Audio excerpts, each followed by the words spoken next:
Hello friends, आप सभी का स्वागत है आज के इस वीडियो क्लास में। और आज के इस वीडियो क्लास में हम लोग एशिया महाद्वीप के बारे में पढ़ने वाले हैं। पिछले वीडियो में हम लोगों ने महाद्वीप के बारे में पढ़ा था और ये जाना था कि हमारे दुनिया में 7 महाद्वीप हैं, जिसमें एक है एशिया महाद्वीप, दूसरी अफ्रीका महाद्वीप, तीसरा हम लोगों ने यूरोप महाद्वीप पढ़ा था और चौथा ऑस्ट्रेलिया महाद्वीप, पांचवें के रूप में अंटार्कटिका महाद्वीप और छठे के रूप में उत्तरी अमेरिका और सातवें के रूप में दक्षिणी अमेरिका के बारे में पढ़ा था। तो ये हमारा लुसेंट वन लाइनर का वीडियो सीरीज चल रहा है, जिसके अंतर्गत आज हम लोग महाद्वीप में एशिया महाद्वीप को पढ़ने वाले हैं।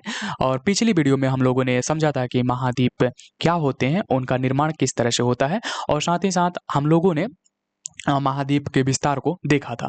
ठीक है, यहाँ पर आज जो हमारा वीडियो है यह पूरी तरह लुसेंट पर आधारित है और यह आज का वीडियो एशिया महाद्वीप के ऊपर है। देखिए, यहाँ पर आप एक मैप देख रहे हैं। इस मैप में जितने भी रंगीन भाग हैं, जिस पर कलर है, वो सभी एशिया के क्षेत्र हैं। ठीक है, इसमें कई देश आप जिनको पहचान रहे होंगे, जैसे कि यहाँ पर आप इंडिया को पहचान रहे होंगे, ये हमारा देश इंडिया है। और बगल में हमारा पड़ोसी देश पाकिस्तान, इसको भी आप पहचान रहे होंगे। यहीं पर आप चाइना देख रहे होंगे, एक बड़ा पिला हुआ फैला क्षेत्र। उसके बाद यहाँ पर आप मंगोलिया देख रहे होंगे। ठीक है, और यहाँ पर आप रसिया देख रहे होंगे। लेकिन रसिया के कुछ ही भाग जो है वो एशिया में है, अधिकतर भाग एशिया में है, बाकी के भाग जो है यूरोपीय भाग क्षेत्रों में है, यूरोप के क्षेत्रों में है।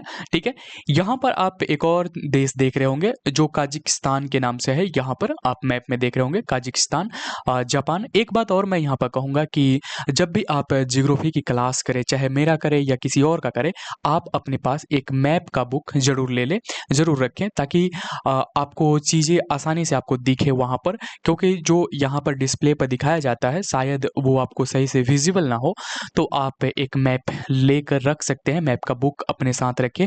ये जरूरी होता है कि जब भी आप ज्योग्राफी की क्लास करें तो हमेशा अपने साथ रखें। ठीक है, तो यहाँ पर हम लोग एशिया महाद्वीप के देशों को देख रहे हैं। जैसे यहाँ पर आप सऊदी अरबिया देख रहे हैं, ये सऊदी अरबिया है यहाँ पर। और दूसरी तरफ आप यहाँ पर इंडोनेशिया को देख रहे हैं, नीचे छोटे छोटे टुकड़ों में हरे रंग का इंडोनेशिया है। ठीक है, और यहाँ पर आपको फिलीपींस दिख रहा है। तो ये कुछ ऐसे देश हैं जो आपको मैप पर साफ दिखाई दे रहे होंगे। यहाँ पर उन देशों का नाम है, लगभग 46 देश जो है वह यूरोप एशिया महाद्वीप में आते हैं। चलिए, इन देशों का नाम हम लोग देख लेते हैं एक बार, ताकि चीज़ें ध्यान में रहे कम से कम। हालांकि ये नाम आपको याद करने की ज़्यादा ज़रूरत है नहीं, बस मैप को एक दो बार आप देख लीजिएगा तो ज़्यादातर चीज़ें आपको याद हो जाएगी। ठीक है, देखिए यहाँ पर है अफगानिस्तान। ठीक है, अफगानिस्तान यूरोप में आता है। Armenia, Azerbaijan, Bahrain, Bangladesh, Bangladesh हमारा पड़ोसी देश है, बांग्लादेश। भूटान भी पड़ोसी है। ब्रुनेई, कंबोडिया, चीन, साइप्रस, जॉर्जिया, भारत है, भारत तो अपना देश है। Indonesia, Iran, Iraq, Israel, Japan, Japan यहाँ पर आपको दिख रहा होगा, यहाँ पर जापान, अभी मैं इसको पीले कलर से हाईलाइट किया। Japan, Jordan, Kazakhstan, Kuwait, Kyrgyzstan. ठीक है, और उसके बाद Laos, Lebanon, Malaysia, Maldives, Mongolia, Myanmar, Nepal, Nepal पड़ोसी देश है अपना, उत्तर कोरिया, ओमान, पाकिस्तान, पाकिस्तान को भी आप यहाँ पर देख रहे हैं, पाकिस्तान यहाँ पर है, पाकिस्तान, फिलीपींस, कतर, सऊदी अरब, सिंगापुर, दक्षिण Korea, Sri Lanka, Syria, Tajikistan, Thailand, Turkmenistan. ठीक है, और तुर्की, संयुक्त अरब अमीरात, उज्बेकिस्तान और वियतनाम, यमन। ये सभी जो देश हैं ये एशिया महाद्वीप के अंतर्गत आते हैं। चलिए, ये तो था एशिया महाद्वीप के बारे में थोड़ा सा बस आपका हम कह सकते हैं ओवरव्यू। अब हम लोग शुरू करते हैं अपने क्लास को और यहाँ पर अब विस्तार से समझेंगे। देखिए, एशिया शब्द की उत्पत्ति जो हुआ है हिब्रू भाषा से हुआ है। ठीक है, हिब्रू ईरान की भाषा है। ठीक है, ये ईरान की भाषा है। तो यहाँ पर हिब्रू भाषा की बात हम लोग कर रहे हैं कि जो एशिया शब्द है, एशिया शब्द कहाँ से लिया गया है? एशिया शब्द जो लिया गया है वह हिब्रू भाषा से लिया गया। जैसे हमारा हिंदी भाषा है, उसी तरह से हिब्रू भी एक भाषा होती है। और हिब्रू भाषा में एक शब्द है आशू। ठीक है, आशू, इसी से इसका उत्पत्ति हुआ है एशिया शब्द का। ठीक है, आशू से जो है एशिया शब्द का उत्पत्ति हुआ है और आशू जो है हिब्रू भाषा का शब्द है। और इस आशू का जो शाब्दिक अर्थ होता है वह होता है उदित सूर्य। ठीक है, तो इस आशु शब्द का जो अर्थ होता है वह होता है उदित सूर्य। ठीक है, तो इतनी चीजें आपको याद रखना है कि जो एशिया शब्द है वह हिब्रू भाषा के आंसू से आया है और आंसू का अर्थ है शाब्दिक अर्थ है उदित सूर्य। यह संसार का सबसे बड़ा महाद्वीप है। एशिया महाद्वीप के बारे में एक फैक्ट यहाँ पर याद रखना है कि यह संसार का सबसे बड़ा महाद्वीप है। सबसे बड़ा वाला जो महाद्वीप है वह एशिया महाद्वीप है। यह विश्व के लगभग 30% क्षेत्रफल पर विस्तृत है, फैला हुआ है। लगभग 30% क्षेत्रफल पर फैला हुआ है। इससे होकर 3 प्रमुख अक्षांश वृत्त गुजरती है जो कि विषुवत, कर्क एवं आर्कटिक गुजरते हैं। ठीक है, ये 3 जो वृत्त होते हैं, इस तरह से हमारी पृथ्वी होती है। ठीक है, यहाँ से 0 डिग्री की रेखा गुजरती है। ठीक है, और ऊपर में नॉर्थ में 23.5 डिग्री, फिर दक्षिण में भी 23.5 डिग्री, फिर उत्तर में 66.5 डिग्री और दक्षिण में भी 66.5 डिग्री की मुख्य जो अक्षांश रेखाएं हैं ये गुजरती हैं। ठीक है, तो यहाँ पर जो ऊपर में होती है इसको कर्क रेखा कहते हैं। इसको कर्क रेखा कहते हैं। 23.5 डिग्री पर जो होता है उसको 23.5 डिग्री वाले रेखा को क्या कहते हैं? कर्क रेखा कहते हैं। यहाँ पर मैं एक मैप भी रखा हूँ जिसमें आपको साफ साफ चीजें दिख रहा होगा। देखिए यहाँ पर मैं मैप में ही दिखाता हूँ। जैसे यहाँ पर देखो 23.5 डिग्री उत्तरी अक्षांश ये है। 23.5 डिग्री उत्तरी अक्षांश को कर्क रेखा कहते हैं। ठीक है, इसको क्या कहते हैं? कर्क रेखा कहते हैं। यहाँ पर देखो ये मैप है एशिया का। एशिया का ये मैप है, आप यहाँ पर देख रहे होगे ये एशिया का मैप है और यहाँ पर 3 रेखाएं आपको दिख रही होगी। ये एक रेखा है, दूसरी ये रेखा है, तीसरा ये रेखा है। ठीक है, और चौथा ये रेखा है। ये 4 रेखाएं आपको यहाँ पर दिख रहे हैं। लेकिन आप देखोगे कि एशिया का क्षेत्र जो है वह यहीं तक है। ठीक है, यहीं तक है। ये जो क्षेत्र आप देख रहे हो ये क्षेत्र से ऊपर की ओर है एशिया है। ठीक है, इसके नीचे जो है ऑस्ट्रेलिया के क्षेत्र आते हैं। तो यहाँ पर इस रेखा के ऊपर हमें बात करना है। ठीक है, तो यहाँ पर 3 रेखाएं आपको दिख रहे होंगे। पहला तो यहाँ पर एक दिख रहा होगा 0 डिग्री का जो है यहाँ पर 0 डिग्री का रेखा जो कि इक्वेटर है, जिसको हम लोग इक्वेटर कहते हैं। तो ये 0 डिग्री की रेखा गुजरती है जिसको विषुवत वृत्त कहते हैं। ठीक है, तो यहाँ पर बात यही हो रहा है कि 3 प्रमुख वृत्त गुजरती हैं। एक तो विषुवत वृत्त, तो विषुवत वृत्त आपको दिख ही रहा है, ये इक्वेटर जो कि इसके क्षेत्रों से होकर गुजरता है। ठीक है, उसके बाद यहाँ पर आप देख रहे हो कौन सा उसके बाद आप देख रहे हो विषुवत कर्क रेखा। ठीक है, ये कर्क रेखा यहाँ पर है। ठीक है, कर्क रेखा ट्रॉपिक ऑफ कैंसर। ठीक है, ये जो है कर्क रेखा है। कर्क रेखा की जो अक्षांश होती है वह 23.5 डिग्री उत्तरी अक्षांश में होती है कर्क रेखा। और उसके बाद यहाँ पर जो आप देख रहे हो 66.5 डिग्री पर ये जो रेखा है ये आर्कटिक रेखा कहलाता है। ठीक है, आर्कटिक सर्कल के नाम से ये जाना जाता है, आर्कटिक रेखा के नाम से जाना जाता है। ठीक है, तो ये जो बात कही जा रही है कि ये 3 रेखाएं जो है क्या होती है? एशिया से होकर गुजरती है। तो उम्मीद है ये तीनों रेखाएं आपको यहाँ पर दिख रहा होगा।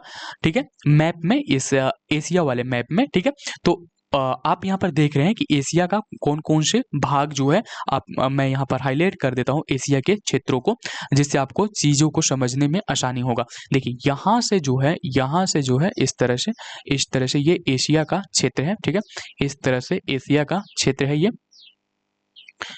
इस तरह से एशिया का क्षेत्र है। तो ये पूरा का पूरा एशिया का क्षेत्र है। और आप देखोगे कि यहाँ पर एक रेखा है, ये एक रेखा यहाँ पर है और एक रेखा यहाँ पर है। तो ये 3 रेखाएं जो है वह एशिया महाद्वीप से गुजरती हैं। पहला जो रेखा है उसको विषुवत कहा जाता है, विषुवत वृत्त कहा जाता है या विषुवत रेखा कहा जाता है। ठीक है, विषुवत वृत्त या विषुवत रेखा आप इसको कहते हैं। एक और है जो है कर्क रेखा। कर्क रेखा जो होता है 23.5 डिग्री उत्तरी अक्षांश में होता है और विषुवत वृत्त जो होता है वह 0 डिग्री पर होता है। कर्क रेखा 23.5 डिग्री उत्तरी अक्षांश पर, और आर्कटिक वृत्त या आर्कटिक रेखा जो होता है वह कितना पर होता है? वह होता है 66.5 डिग्री पर। इसको उत्तर ध्रुव वृत्त भी कहा जाता है। तो ये 66.5 डिग्री पर होता है। तो ये चीजें आपको यहाँ पर ध्यान रखनी होगी। ठीक है, तो यही 3 रेखा के बारे में बात हो रही थी। अब यहाँ पर हम लोग देख लेते हैं कि ये 3 रेखाएं जो हैं वह कौन कौन से देशों से होकर गुजरते हैं। ठीक है, देखिए यहाँ पर आप देखेंगे इक्वेटर पर जो है इंडोनेशिया है। इंडोनेशिया मुख्य रूप से इक्वेटर पर है, तो यहाँ पर इंडोनेशिया से होकर गुजरती है ये रेखा। कर्क रेखा में बहुत सारे देश आते हैं, जैसे कि सऊदी अरब, संयुक्त अरब अमीरात, ओमान, भारत, बांग्लादेश, म्यांमार और चीन। ये सभी जो है कर्क रेखा पर आते हैं। यहाँ पर आप देख रहे होंगे ये बीच से जो गुजर रही है रेखा, ये कर्क रेखा है, ठीक है, जो कि भारत से होकर भी गुजर रहा है। और इधर जो है सऊदी अरब अमीरात और ओमान जैसे देश यहाँ पर हैं, ठीक है। इधर बांग्लादेश और म्यांमार जैसे देश यहाँ पर है। चीन यहाँ पर है, चीन यहाँ से है, ठीक है। तो ये सभी देश जो है यहाँ पर 23.5 डिग्री नॉर्थ वाली जो रेखा है, जिसको हम लोग कर्क रेखा कहते हैं, उससे होकर इनसे होकर मतलब कर्क रेखा गुजरती है। आर्कटिक ब्रिज जो है सिर्फ रसिया से होकर गुजरती है, रूस से होकर गुजरती है। यहाँ पर आप देख रहे होंगे ये रूस का क्षेत्र है और यहाँ पर गुजर रहा है ये आर्कटिक रेखा, जो कि 66.5 डिग्री पर है, ठीक है, नॉर्थ में।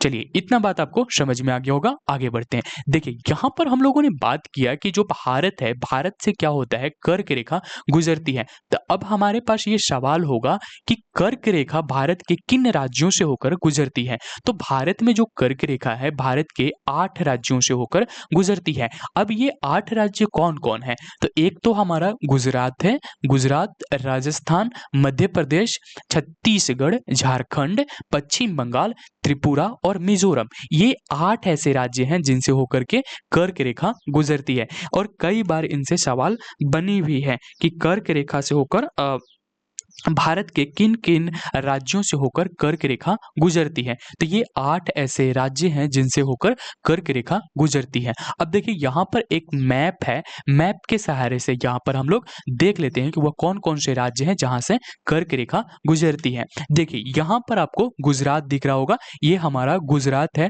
पहले नंबर का क्षेत्र, जो कि इतना बड़ा है। इस तरह से ये पीले कलर का आप देख रहे होंगे, ये गुजरात है। तो गुजरात से होकर कर्क रेखा निकलती है, तो ये गुजरात है। उसके बाद कौन सा है, राजस्थान का। देखिए ये क्षेत्र जो है राजस्थान का क्षेत्र है, यहाँ पर हल्का गुलाबी कलर का जो है वो राजस्थान का क्षेत्र है। और यहाँ पर राजस्थान के क्षेत्र में भी कर्क रेखा पार हुआ है, कर्क रेखा जो है राजस्थान के क्षेत्र में भी गया है। तो हम दूसरे नंबर पर अपने राजस्थान को रखते हैं।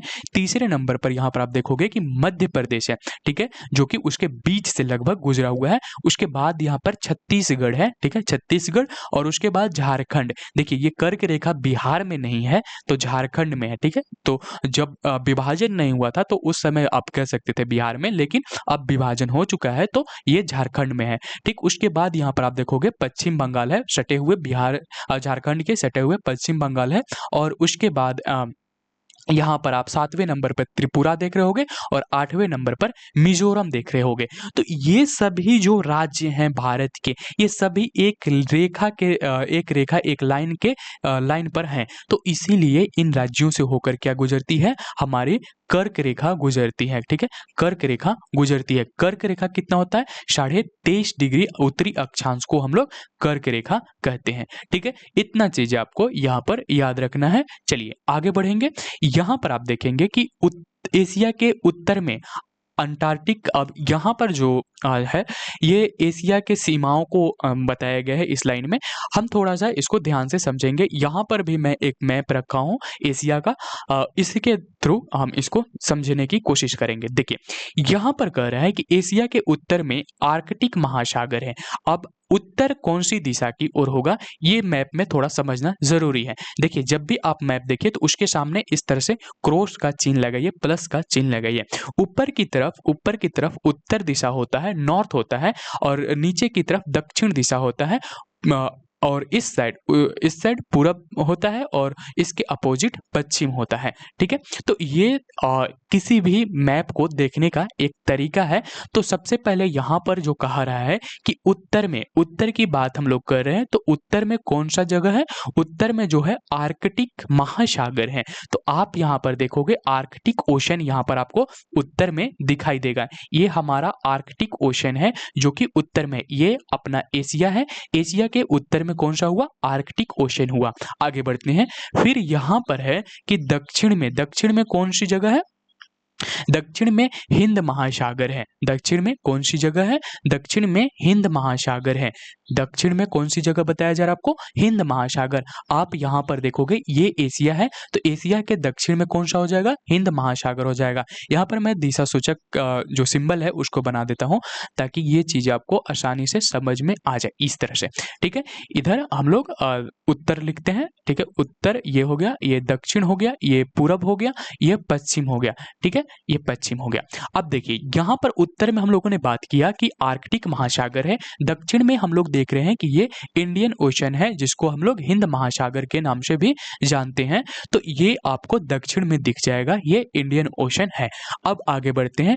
पूर्व में प्रशांत महासागर है। पूर्व में कौन सा जगह है? पूर्व में जो है प्रशांत महासागर है। पूर्व में ये प्रशांत महासागर है।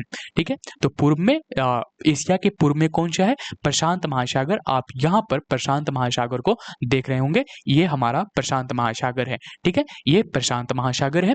अब देखिए पश्चिम की बात थोड़ा सा समझने वाली है। पश्चिम में यूराल पर्वत, ठीक है, कैस्पियन सागर, काला सागर एवं भूमध्य सागर एशिया और यूरोप की सीमा बनाती है। तो ये पश्चिम में जो है ये इनको विभाजित करती है एशिया और यूरोप से। ठीक है, ये जो क्षेत्र है, तो सबसे पहले हमें देखना कौन सी जगह है? यूराल पर्वत और कैस्पियन सागर और लाल सागर। तो मैं यहाँ पर थोड़ा सा मैप को जूम करने की कोशिश करूंगा। देखिए यहाँ पर आप देखेंगे कि एक आपको काला सागर दिख जाएगा, ब्लैक सी दिख जाएगा। ये रहा आपका काला सागर। ठीक है, ये आपका काला सागर रहा। इसी के बगल में आपका कैस्पियन सी दिख जाएगा। यहाँ पर कैस्पियन सी दिख जाएगा। उसके बाद है भूमध्य सागर। भूमध्य सागर कौन सा है? तो यहाँ पर आपको एक भूमध्य सागर दिख जाएगा, मेडिटेरियन सी के नाम से यहाँ पर आपको भूमध्य सागर दिख जाएगा।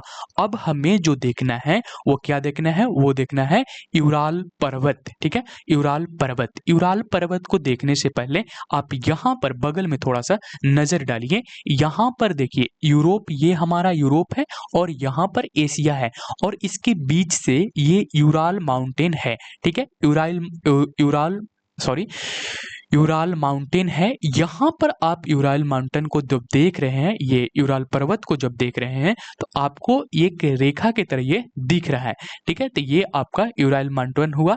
ये जो है कैस्पियन सी, ब्लैक सी और मेडिटेरियन सी के बगल में है। तो यहाँ पर ये जो है, मैं यहाँ पर आपको दिखाऊं तो ये जो वर्ल्ड मैप है, वर्ल्ड मैप में ये इस तरह से फैला हुआ है। ठीक है, ये इस तरह से फैला हुआ है। तो यही चीजें जो है आप एशिया को क्या करती है? यूरोप से अलग करती है। ठीक है, ये जो है एशिया को यूरोप से अलग करती है। तो अब उम्मीद है आपको ये पूरा के पूरा एशिया समझ में आया होगा कि एशिया का क्षेत्र कौन कौन सा है। ठीक है, तो यहाँ पर जो आप मैप देखे थे, ये मैप में आपको क्लियर दिख रहा था चीजें, लेकिन यहाँ पर मैप के माध्यम से हम इसकी चौहद्दी को अपने हिसाब से देख रहे थे। तो ये चीजों आपको जो है समझ में आ गया होगा, उम्मीद है। ठीक है, चलिए तो अब आगे बढ़ते हैं। यहाँ पर आप देख रहे थे कि उत्तर में जो है आर्कटिक महासागर है, उत्तर में आर्कटिक महासागर, दक्षिण में हिंद महासागर, दक्षिण में हम लोग हिंद महासागर देख लिए, पूरब में पैसिफिक ओशन देख लिया और पश्चिम में ये तीन चीजें मिलकर के जो है यूरोप की सीमा बनाती है। एक तो कैरेबियन सागर, ठीक है, कैस्पियन सागर या कैस्पियन सागर, ठीक है, फिर काला सागर, ब्लैक सागर और भूमध्य सागर। ये जो है ये तीनों मिलकर क्या बनाती है? इसकी रेखा बनाती है इस तरह से। ठीक है, इस तरह से ये रेखा इसकी बन जाती है पूरी की पूरी जो है यूरोप की, इस तरह से। ठीक है, तो ये पूरा का पूरा आपका यूरोप हो गया, सॉरी एशिया हो गया। ठीक है, एशिया हो गया। ठीक है, इतनी चीजें आपको यहाँ पर समझनी थी। चलिए आगे बढ़ेंगे। अब यहाँ पर देखना है कि लाल सागर और स्वेज नहर एशिया को अफ्रीका से अलग करते हैं। देखिए अफ्रीका भी एक महाद्वीप है और एशिया भी एक महाद्वीप है। तो यहाँ पर वही चीज आपको बताया जा रहा है कि जो लाल सागर है, लाल सागर ये स्वेज नहर, लाल सागर और स्वेज नहर ये दोनों मिलकर के जो एशिया है, एशिया को किससे अलग करते हैं? अफ्रीका से अलग करते हैं। यहीं पर आप मैप में देखिएगा, ये आपको मैप में यहाँ पर दिखेगा, मैं इसको थोड़ा सा क्लियर करता हूँ। ये देखिए यहाँ पर जो आप देख रहे होंगे,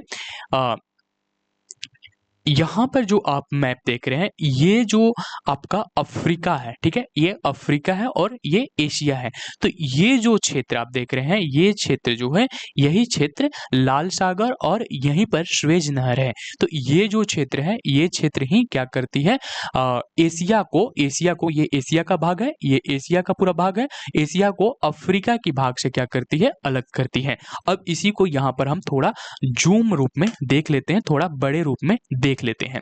देखिए यहाँ पर आपको रेड सी दिख रहा होगा, जिसको लाल सागर कहते हैं। तो ये जो यहाँ पर छोटी सी संरचना यहाँ पर जो थी, यहाँ पर आप छोटी सी एक संरचना जो देख रहे थे, यही जो है लाल सागर है। तो यहाँ पर जब आप देखेंगे तो ये थोड़ा सा बड़ा करके जूम करके ये दिखाया गया है ताकि आपको समझ में आ जाए। तो ये जो है, ये हमारा रेड सी है, लाल सागर है। और इसी के आगे आप बढ़ेंगे तो यहाँ पर जो है स्वेज नहर है, स्वेज कनाल है, जो इस तरह से मिल जाती है, ठीक है, ये इस तरह से मिल जाती है। तो यहाँ पर आप रेड सागर को देख रहे थे और यही जो है क्या करती है, ये इधर इस साइड जो है एशिया का क्षेत्र है और इधर अफ्रीका के क्षेत्र है। तो एशिया और अफ्रीका के क्षेत्र को ये बांटती है, ये विभाजित करती है, ठीक है। यही बात यहाँ पर आपको बताया जा रहा है कि लाल सागर और स्वेज नहर जो है एशिया और अफ्रीका को क्या करती है, अलग करती है। तो अगर आपसे कोई पूछे कि एशिया और अफ्रीका को अलग कौन करता है, डिवाइड कौन करता है, तो लाल सागर और स्वेज नहर मिलकर करती हैं, ठीक है। चलिए आगे बढ़ते हैं। यहां पर हमें देखना है बेरिंग जल संधि एशिया को उत्तरी अमेरिका से अलग करता है। अब यहां पर बेरिंग जल संधि जो है वो क्या करती है, उत्तरी अमेरिका को अलग करती है, किससे, एशिया से। सॉरी, यहां पर है कि बेरिंग जल संधि जो है एशिया को उत्तरी अमेरिका से अलग करती है। एशिया को किससे अलग करती है, एशिया को उत्तरी अमेरिका से अलग करती है। आप यहाँ पर बेरिंग स्ट्रीट के नाम से देख सकते हैं, बेरिंग जल संधि के नाम से यहाँ पर देख सकते हैं। ये हमारा रसिया का क्षेत्र है, ये अलास्का यूएसए का क्षेत्र है और इन दोनों को ये क्या करती है, विभाजित करती है, इन दोनों को अलग करती है।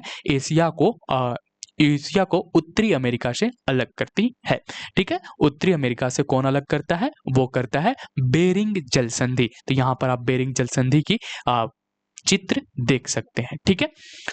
यहाँ पर बेरिंग जल संधि की आप चित्र देख रहे थे। आगे बढ़ेंगे। अब देखिए यहाँ पर हमें आगे देखना है, जो यहाँ पर आप देखेंगे जैसे ये मैप जब आप देखेंगे 2D में, चूंकि 2D में क्या होता है कि आधा चीजें कट जाती है मैप में, तो आप देखेंगे कि यहाँ पर जो है ये मैं इसको क्लीन करता हूँ पहले, एक सेकंड। ये जो आप देख रहे हैं, ये जो एशिया है, एशिया के रूस का जो क्षेत्र है, ये रूस का जो क्षेत्र है, ये इस तरह से आगे बढ़ा हुआ है और दूसरी तरफ यहाँ पर निकला हुआ है, ठीक है, ये निकला हुआ है। तो यहीं पर आपको दिखेगा बेरिंग सी, यही जो जल संधि है, यही जल संधि जो है नॉर्थ अमेरिका को एशिया से अलग करती है।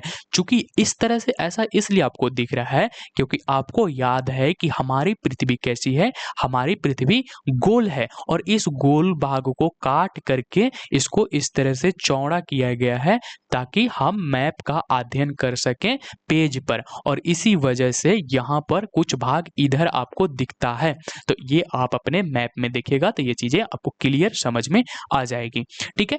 चलिए आगे बढ़ते हैं। अब यहाँ तक हम समझ गए हैं कि बेरिंग जल संधि जो है एशिया को उत्तरी अमेरिका से अलग करती है, ठीक है। इतना चीज आपको याद रखना है। मैं यहाँ पर मैप के सहारे आपको इसलिए दिखाना चाहता हूं कि ताकि चीजें आपको ध्यान में रहे, ठीक है, ज्यादा आपको रटना ना पड़े, ठीक है।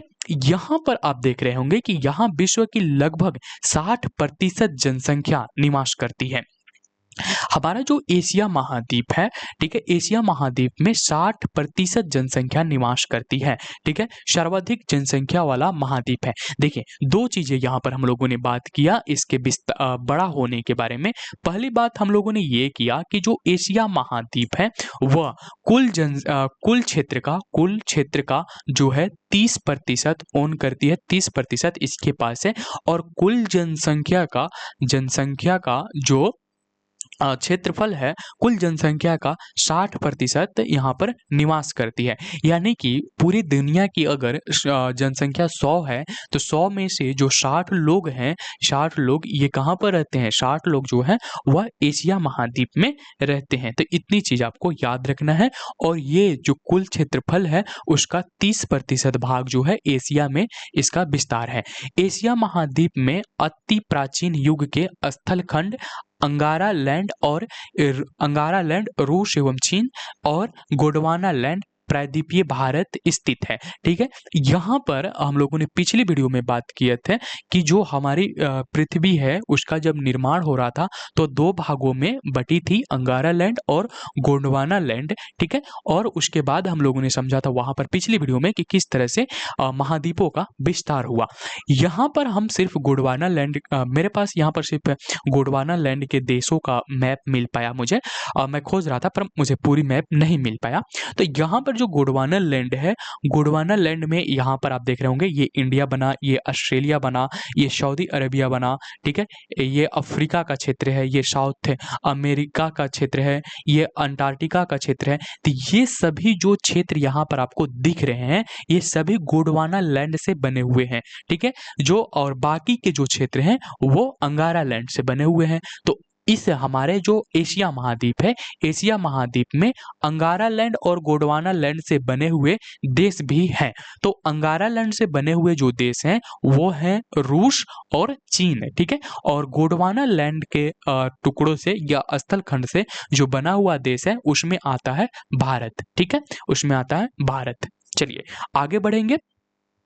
यहाँ पर हमें देखना है कि एशिया महाद्वीप में 3 प्रमुख प्रायद्वीप हैं, अरब का प्रायद्वीप, दक्कन का प्रायद्वीप एवं इंडो चीन का प्रायद्वीप। अरब प्रायद्वीप विश्व का सबसे बड़ा प्रायद्वीप है। ठीक है, यहाँ पर हम लोगों ने देखा कि एशिया महाद्वीप में 3 प्रमुख प्रायद्वीप के बारे में बात हो रही है। एक तो है अरब प्रायद्वीप, दूसरा है दक्कन का प्रायद्वीप, तीसरा है इंडो चीन का प्रायद्वीप। और यहाँ पर एक बात कही जा रही है कि जो अरब प्रायद्वीप है वो विश्व का सबसे बड़ा प्रायद्वीप है। अब यहाँ पर सवाल ये होता है कि आखिर प्रायद्वीप होते क्या हैं? तो प्रायद्वीप का अर्थ होता है एक ऐसा भूभाग जो 3 ओर से जल से घिरा होता है लेकिन एक ओर से मुख्य भूमि से जुड़ा होता है। उसी को हम लोग क्या कहते हैं? प्रायद्वीप कहते हैं। ठीक है, उसी को हम लोग क्या कहते हैं? प्रायद्वीप कहते हैं। इसी वजह से इस परिभाषा के आधार पर ही जो हमारा देश भारत है, भारत को भी प्रायद्वीप कहा जाता है, प्रायद्वीपीय देश कहा जाता है, क्योंकि हमारा देश भी 3 ओर से जो है समुद्रों से घिरा हुआ है। एक तरफ अरब सागर, दूसरी तरफ हिंद महासागर है। तो इस तरह से हमारा जो है और दूसरी तरफ एक तरफ बंगाल की खाड़ी, ये 3 चीजों से, 3 क्षेत्रों से हमारा देश जो है तीनों ओर से जल से घिरा हुआ है। इस तरफ अरब सागर है, ठीक है, अरब सागर, इस तरफ अरब सागर है, इस तरफ बंगाल की खाड़ी है, बंगाल की खाड़ी है, और नीचे की तरफ जो है हिंद महासागर है, यहाँ पर हिंद महासागर है। तो हमारा देश जो है वो 3 ओर से जल क्षेत्रों से घिरा हुआ है और एक क्षेत्र जो है मुख्य भूमि से जुड़ा हुआ है। तो इस वजह से हमारे देश को भी प्रायद्वीपीय भारत के नाम से जाना जाता है। ठीक है, आगे बढ़ते हैं। एशिया की नदियों को सभ्यता का पालना एवं एशिया महाद्वीप को सभी धर्मों का अधभूमि कहा जाता है। ये एक फैक्ट है, ये एक जानकारी है जिसको याद रखना होगा कि एशिया की जो नदियां हैं इसको सभ्यता का पालना क्यों कहा जाता है। देखिए, एशिया के जो इतने भी नदी हैं सभी में मुख्यतः कोई ना कोई सभ्यता विकसित हुई है। जैसे अगर बात करें सिंधु की नदी की, तो सिंधु नदी में सबसे पुराना सभ्यता सिंधु सभ्यता का विकास हुआ था, जिसको हड़प्पा सभ्यता के नाम से भी हम लोग जानते हैं। तो आप इसी तरह से जितने भी नदी हैं एशिया महाद्वीप में, लगभग सभी महाद्वीपों में कोई ना कोई सभ्यता बसी हुई थी, कोई ना कोई, और जितने भी बड़े बड़े राजवंश हुए उन सभी का संबंध कहीं ना कहीं नदियों से था। ठीक है। तो इसीलिए यहाँ पर ये फैक्ट कहा जा रहा है कि एशिया की नदियों को सभ्यता का पालना कहते हैं, यानी कि जो बच्चों को झुलाने वाली एक झूला होती है, पालना होती है, इस तरह से बना हुआ होता है, वही उसी का यहाँ पर संदर्भ लिया जा रहा है कि एशिया की जो नदियां हैं उसको क्या कहा जाता है, पालना कहा जाता है। उसके बाद यहाँ पर है कि एशिया महाद्वीप को सभी धर्मों का अधभूमि कहा जाता है। अधभूमि कहें, जन्मभूमि कहें, सिर्फ जन्मभूमि से आप इसको समझ सकते हैं। देखिए एशिया महाद्वीप में जो भी देश जो भी धर्म आए, ठीक है, जितने भी आप बड़े धर्म की बात करें, चाहे वो इस्लाम धर्म हो, सिख धर्म हो, हिंदू धर्म हो, बौद्ध धर्म हो, ठीक है, ये जितने भी धर्म हैं, इन सभी धर्मों का जो विकास है वो ज़्यादातर कहाँ पर हुआ है, एशिया में हुआ है। ज़्यादातर धर्मों का जो जन्म स्थान है वो कहाँ पर है, वो एशिया है। जैसे कि बुद्धिज़्म हुआ, सिखिज़्म हुआ, ये सभी बुद्ध धर्म, सिख धर्म और जैन धर्म, ये और इस्लाम धर्म, ये सभी का जो जन्म है वो कहाँ पर हुआ है, एशिया महाद्वीप में हुआ है। तो इसीलिए इस फैक्ट को आप ध्यान में रखिएगा कि एशिया की नदियों को सभ्यता का पालना एवं एशिया महाद्वीप को सभी धर्मों का अधभूमि कहा जाता है। यहाँ पर आप देखेंगे कि कुछ बड़े नदियों के बारे में बड़े नदियों का एक चित्र आपको दिख रहा होगा। जैसे यहाँ पर आप देखोगे कि ये इंडस नदी है, ठीक है, इंडस नदी है। उसके बाद यहाँ पर भारत में बहने वाली गंगा नदी है, ठीक है। यहाँ पर आप ब्रह्मपुत्रा नदी देख रहे होंगे, ये ब्रह्मपुत्रा नदी है, ठीक है। इसी तरह से कई और नदियां, जैसे कि चीन की एक विशाल नदी है जो कि यांगची नदी के नाम से जाना जाता है। हुआंग ही या येलो नदी के नाम से इसको जाना जाता है। ये भी चीन की नदी है, ठीक है। चीन और यूरोप की नदियां हैं, सॉरी एशिया की रूस की नदियां हैं, सॉरी रूस की नदियां हैं ये, ठीक है। उसी तरह यहाँ पर कई और नदियों के नाम आप देख रहे होंगे। आमू ड्रेया करके यहाँ पर एक नदी है, ठीक है। तो ये सभी जो है, ये सभी नदियों का यहाँ पर कुछ प्रमुख नदियों का नाम और उनका जो विस्तार क्षेत्र है वो दिखाया गया है। चलिए आगे बढ़ते हैं। यहाँ पर है कि एशिया में विश्व का सबसे ऊंचा पर्वत शिखर जो है हिमालय पर्वतमाला श्रेणी का माउंट एवरेस्ट है, जो कि 8,850 मीटर है, नेपाल में स्थित है, जहाँ इसे सागरमत्था के नाम से जाना जाता है। तो यहाँ पर एक चीज आपको याद रखना है कि नेपाल के क्षेत्र में जब आप जाएंगे, नेपाल में जब जाएंगे तो नेपाल में जो माउंट एवरेस्ट है, माउंट एवरेस्ट उसको क्या कहा जाता है, उसको कहा जाता है सागरमत्था, ठीक है। सागरमत्था के नाम से माउंट एवरेस्ट को जाना जाता है। और एशिया में विश्व का सबसे ऊंचा पर्वत शिखर है जो कि हिमालय पर्वतमाला श्रेणी का है, माउंट एवरेस्ट। तो ये तो आपको फैक्ट याद ही होगा, बस यहाँ पर याद ये रखना है, इसकी मीटर, इसकी लंबाई याद रखना है। 8,850 मीटर इसकी लंबाई है। और दूसरी बात ये कि इसको नेपाल में जो है सागरमत्था के नाम से जाना जाता है। चलिए आगे देखेंगे। यहाँ पर है कि विश्व का सर्वाधिक विस्तृत पठार तिब्बत का पठार है, जो मध्य एशिया में 2 लाख वर्ग किलोमीटर क्षेत्र में फैला हुआ है। 2 लाख वर्ग किलोमीटर क्षेत्र में जो है तिब्बत का पठार फैला हुआ है। यह विश्व का सर्वाधिक विस्तृत मतलब फैला हुआ है, ठीक है, फैला हुआ जो है यानी कि एरिया के हिसाब से, क्षेत्रफल के हिसाब से ये बहुत ज़्यादा बड़ा है। देखिए यहाँ पर आप तिब्बत प्लेटू देख रहे होंगे, ये आपको यहाँ पर तिब्बत की पठार दिख रहा होगा, ठीक है, ये आपको दिख रहा होगा, ये तिब्बत का पठार है पीले कलर का, ठीक है, ये तिब्बत का पठार है। तो मैप में भी आप देखेंगे ये हमारे इंडिया है, यहाँ पर आप नेपाल देख रहे होंगे और नेपाल से सटे हुए तिब्बत है, तिब्बत का ये पठार है। चाइना आपको यहाँ पर दिख ही रहा होगा, चाइना यहाँ पर आपको दिख रहा है कि नहीं, दिख रहा होगा। ये आपका पाकिस्तान है और ये हमारा तिब्बत का पठार है, ठीक है।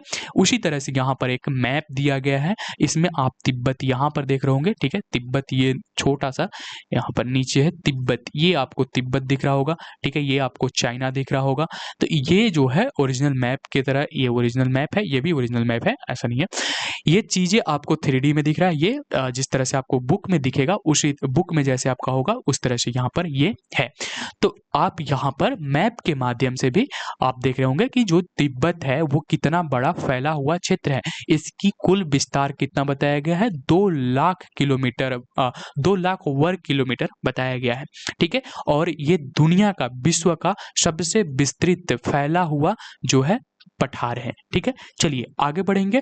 यहाँ पर एक और पठार के बारे में हमें पढ़ना है, वह है पामीर का पठार।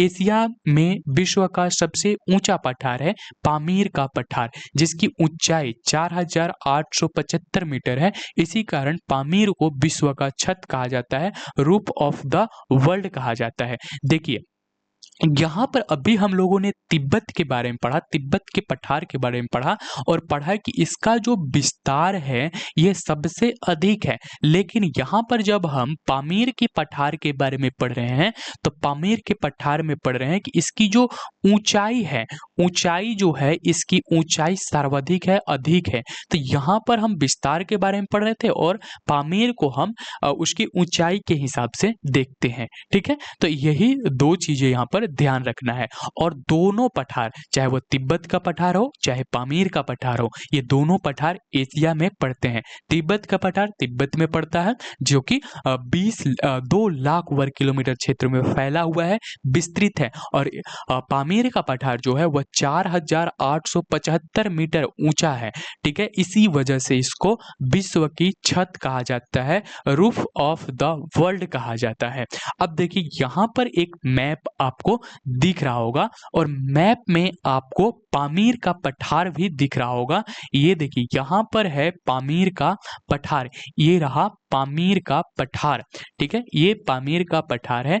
इस पामीर के पठार का जो मुख्य विस्तार है वह ताजिकिस्तान में है। ठीक है, मुख्य विस्तार इसका ताजिकिस्तान में, कुछ भाग इसका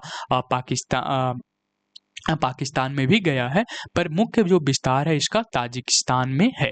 ठीक है, तो यहाँ पर जो पामीर का पठार है वो क्यों महत्वपूर्ण है? पामीर का पठार इसलिए महत्वपूर्ण है कि यह दुनिया का सबसे ऊंचा पठार है। ठीक है, ऊंचा पठार है, इसकी ऊंचाई कितनी है? 4875 मीटर है। ठीक है, और उसी तरफ दूसरी तरफ यहाँ पर हम लोग बात कर रहे थे जो है तिब्बत का पठार। तिब्बत का पठार क्यों महत्वपूर्ण है? तिब्बत का पठार का महत्व है फैलाव के वजह से, ये इसका विस्तार के वजह से। इसका जो विस्तार है वह सबसे अधिक है और ये तिब्बत का जो पठार है वह फैला हुआ है लगभग 2 लाख वर्ग किलोमीटर में फैला हुआ है। 2 लाख वर्ग किलोमीटर में ये फैला हुआ है। ठीक है, तो इतनी चीजें यहाँ पर आपको याद रखना है। चलिए आगे बढ़ते हैं। एशिया में विश्व की सर्वाधिक जनसंख्या वाला देश चीन है। ठीक है, सर्वाधिक जनसंख्या वाला देश कौन सा है? चीन है। एशिया में क्षेत्रफल की दृष्टि से सबसे बड़ा देश चीन तथा सबसे छोटा देश मालदीव है। तो ये आपका यहाँ पर चाइना है और मालदीव यहाँ पर आपको दिख जाएगा, ये आपका मालदीव है। तो अब आपको याद रखना होगा कि दुनिया में सर्वाधिक जनसंख्या वाला देश कौन सा है? चीन है। हालांकि कई ऐसे खबर आए हैं, न्यूज आई है कि भारत जो है वो चीन से आगे जनसंख्या के मामले में निकल गया है, लेकिन जब तक भारत की जनगणना नहीं हो जाती है तब तक ये कहना सही नहीं होगा। ठीक है, तो अभी हमें जनगणना का इंतजार करना होगा। यहाँ पर आप देखेंगे कि जो मालदीव है ये सबसे छोटा देश है एशिया महाद्वीप का। ठीक है, और सबसे बड़ा जो देश है वो चाइना है। ठीक है, चलिए आगे बढ़ेंगे।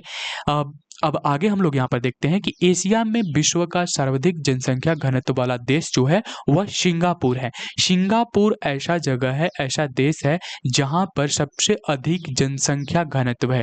जनसंख्या घनत्व का मतलब होता है कि छोटे से क्षेत्र में अधिक लोगों का निवास होना। ठीक है, अधिक लोगों का निवास होना, तो इसी को हम लोग कहते हैं जनसंख्या घनत्व। तो यहाँ पर आप देखेंगे ये हमारा सिंगापुर है और सिंगापुर जो है वो दुनिया का, विश्व का सर्वाधिक डेंस यानी कि अधिक जनसंख्या घनत्व वाला देश है। आप यहाँ पर मैप में सिंगापुर देख सकते हैं। ठीक है, सिंगापुर आपको दिख रहा होगा।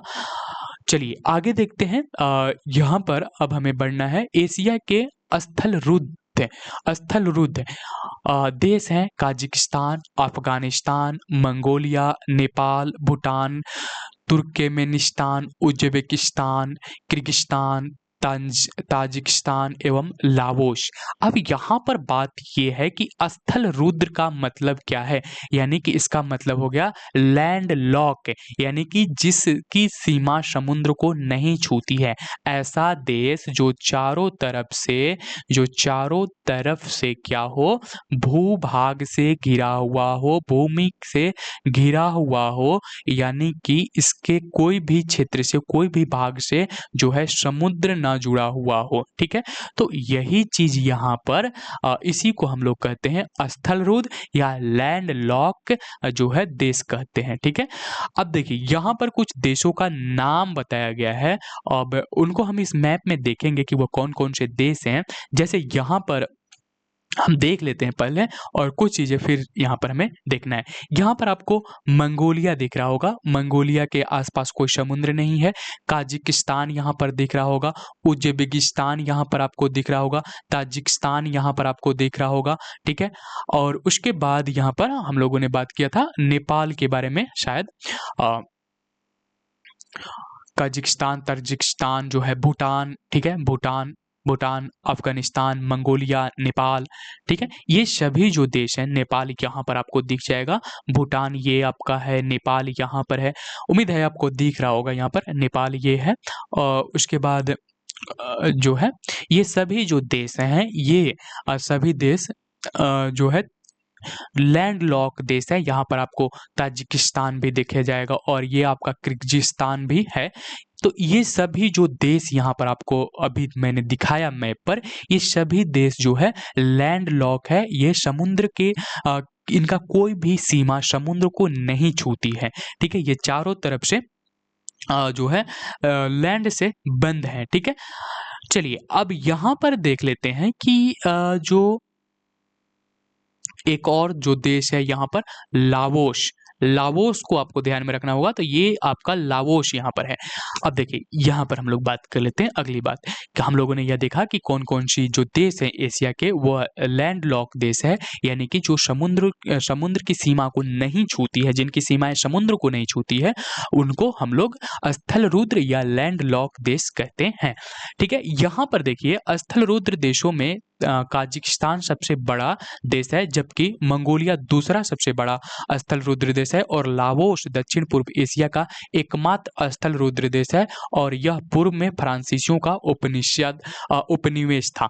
तो ये तो इतिहास से थोड़ा सा आपको जोड़ दिया कि पूर्व में जो लाओस है वो क्या था, फ्रांसीसियों का एक उपमहाद्वीप था। ठीक है, तो यहाँ पर मंगोलिया को सेकेंड लार्जेस्ट लैंडलॉक देश कहा गया है, और फर्स्ट लार्जेस्ट जो देश है वह काजिकिस्तान है। तो काजिकिस्तान यहाँ पर आपको दिख रहा होगा, ये काजिकिस्तान का क्षेत्र है।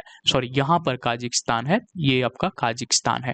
तो ये काजिकिस्तान का क्षेत्र आपको दिख रहा होगा, और ये आपका लाओस का क्षेत्र दिख रहा होगा, और ये मंगोल का क्षेत्र आपको यहाँ पर दिख रहा होगा। आप मैप में ये निकाल कर रखिए, मैप में आप जाइए और एशिया महाद्वीप का जो चैप्टर है उसको निकालिए, और वहां पर ये चीजें आपको खोजने का प्रयास कीजिए। वहां पर आपको ज्यादा जल्दी मिल जाएगा और साफ दिखाई भी देगा।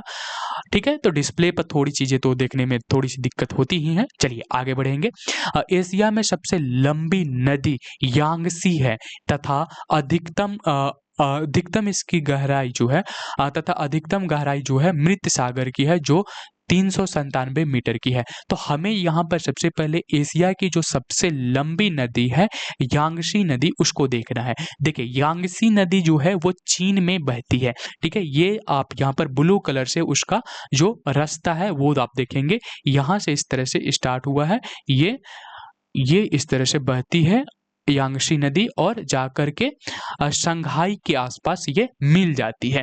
ठीक है, Yangtze river as also known as जो है चांगजिंग नदी के नाम से भी इसको जाना जाता है, और ये लॉन्गेस्ट रिवर है, लंबी नदी है चाइना और एशिया में। तो ये चाइना की सबसे लंबी नदी और एशिया की भी यह सबसे लंबी नदी है, और यह थर्ड लार्जेस्ट रिवर है इन द वर्ल्ड, यानी कि दुनिया में तीसरी सबसे बड़ी जो है नदी है यांगसी नदी, ठीक है, यांगसी नदी जो कि चाइना की सबसे बड़ी नदी और एशिया की भी बड़ी नदी है और विश्व में ये तीसरी सबसे बड़ी नदी है। इसका जो लेंथ है 6300 मीटर इसकी लेंथ है, ठीक है।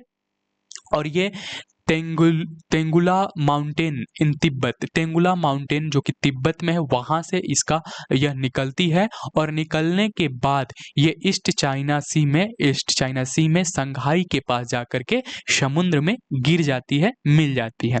तो ये था यांगसी नदी के बारे में, ठीक है। इतनी सी चीजें आपको ध्यान में रखना होगा। अब देखिए मृत सागर के बारे में हम लोगों ने बात किया कि मृत सागर जो है सबसे गहरी अधिकतम गहराई जो है मृत सागर की है। तो मृत सागर की गहराई 397 मीटर है। अब यहाँ पर हम लोग मृत सागर को देख लेते हैं। डेड सी यहाँ पर आपको दिख जाएगा, ये डेड सी है, ठीक है। ये मैप में आप देख रहेंगे ये डेड सी का यहाँ पर है, ठीक है। जो फुल मैप है यहाँ पर इजिप्ट है, ठीक है, यहाँ पर सऊदी अरब है, इधर इराक है, इधर सीरिया है, ठीक है। और लेबनान यहाँ पर आपको दिख जाएगा, इजराइल यहाँ पर दिख जाएगा, जॉर्डन यहाँ पर दिख जाएगा और यहीं पर इसी के क्षेत्र में जो है डेड सी आपको मिल जाएगा। तो यही जो डेड सी है सर्वाधिक गहरा है, ठीक है। यहाँ पर हम लोग देख रहे थे डेड सी के बारे में। डेड सी का मैप आप देखिए ध्यान से, अगर आपके पास बुक है तो आप उसे ओपन कीजिए और एशिया वाले क्षेत्र को आप जब निकालिएगा, एशिया वाले क्षेत्र को, तो वहाँ पर आपको ये सारी चीज़ें बड़े ही आसानी से मिल जाएगी और वहाँ पर आप इन चीज़ों को जब देखिएगा तो आपको ज़्यादा से ज़्यादा चीज़ें समझ में आ जाएगी, ठीक है। तो यहाँ पर हम लोगों ने बात कर लिया डेड सी के बारे में, ठीक है। अब आगे बढ़ते हैं। देखिए यहाँ पर जो आप बात कर रहे हैं, ठीक है, तो यहाँ पर हम लोगों ने डेड सी के बारे में बात कर ली। अब आगे बढ़ते हैं। यहाँ पर है एशिया में फिलीपींस द्वीप समूह के पास विश्व का सबसे गहरा सागरीय गर्त प्रशांत महासागर में मेरियाना गर्त है। देखिए सागरीय गर्त की बात कर रहे हैं कि एशिया में जो है फिलीपींस द्वीप समूह के पास विश्व का सबसे गहरा महासागरीय गर्त है, ठीक है, जो कि प्रशांत महासागर में है और इसका नाम है मेरियाना गर्त। तो याद रखिएगा जब भी आपसे जब भी आपसे पूछा जाएगा कि विश्व का सबसे गहरा सागरीय गर्त कौन सा है तो वह है मरियाना गर्त। मरियाना गर्त की गहराई कितना है? 11,022 मीटर यह गहरा है। 11,022 मीटर यह गहरा है हमारा मरियाना गर्त। तो यहाँ पर एक मैप दिख रहा होगा आपको, ये मैप के माध्यम से आप समझिए कि मरियाना गर्त कहाँ पर है। ये आपका मरियाना गर्त है, ठीक है, ये मरियाना गर्त है जो कि आपको यहाँ पर दिख रहा होगा। ये फिलीपींस के द्वीप समूह है, फिलीपींस द्वीप समूह है। यहाँ पर आपको चाइना दिख रहा होगा, इधर आपको जापान दिख रहा होगा और इधर पापुआ न्यू गिनी का क्षेत्र दिख रहा होगा और यहाँ पर इंडोनेशिया दिख रहा होगा।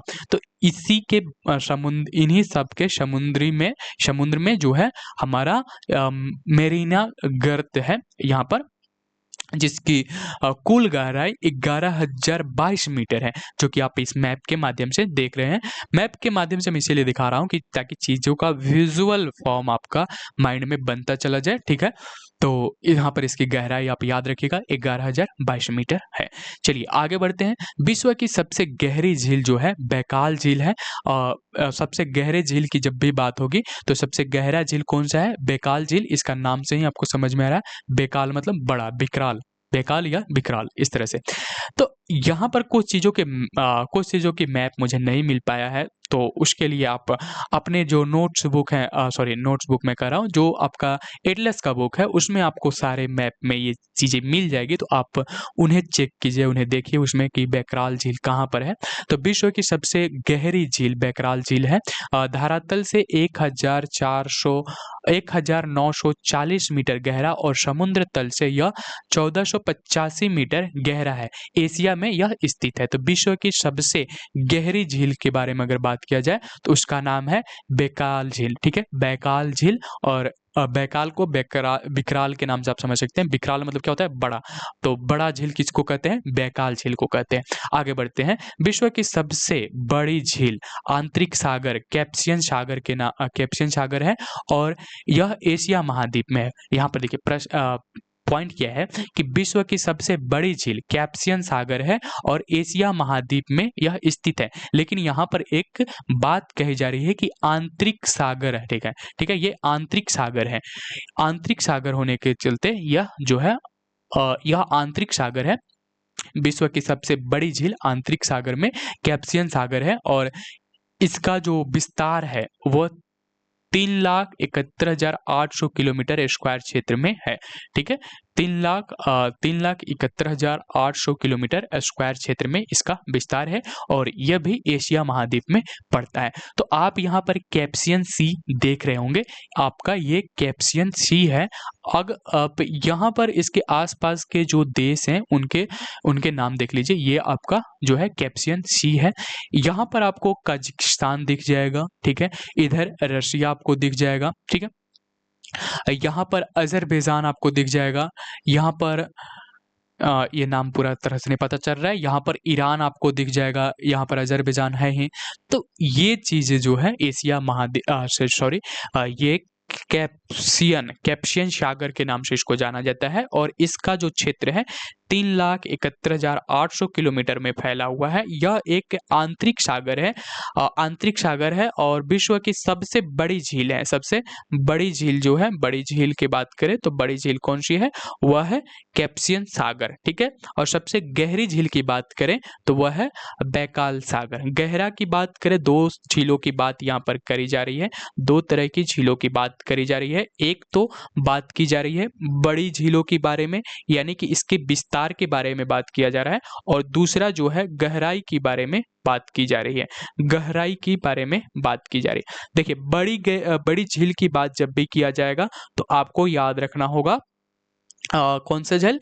कैप्सियन सागर की झील। ठीक है, कैप्सियन सागर, कैप्सियन सागर। ठीक है, कैप्सियन सागर जो है सबसे बड़ा झील है और सबसे गहरा जो झील है वह बैकाल झील है। बैकाल झील है।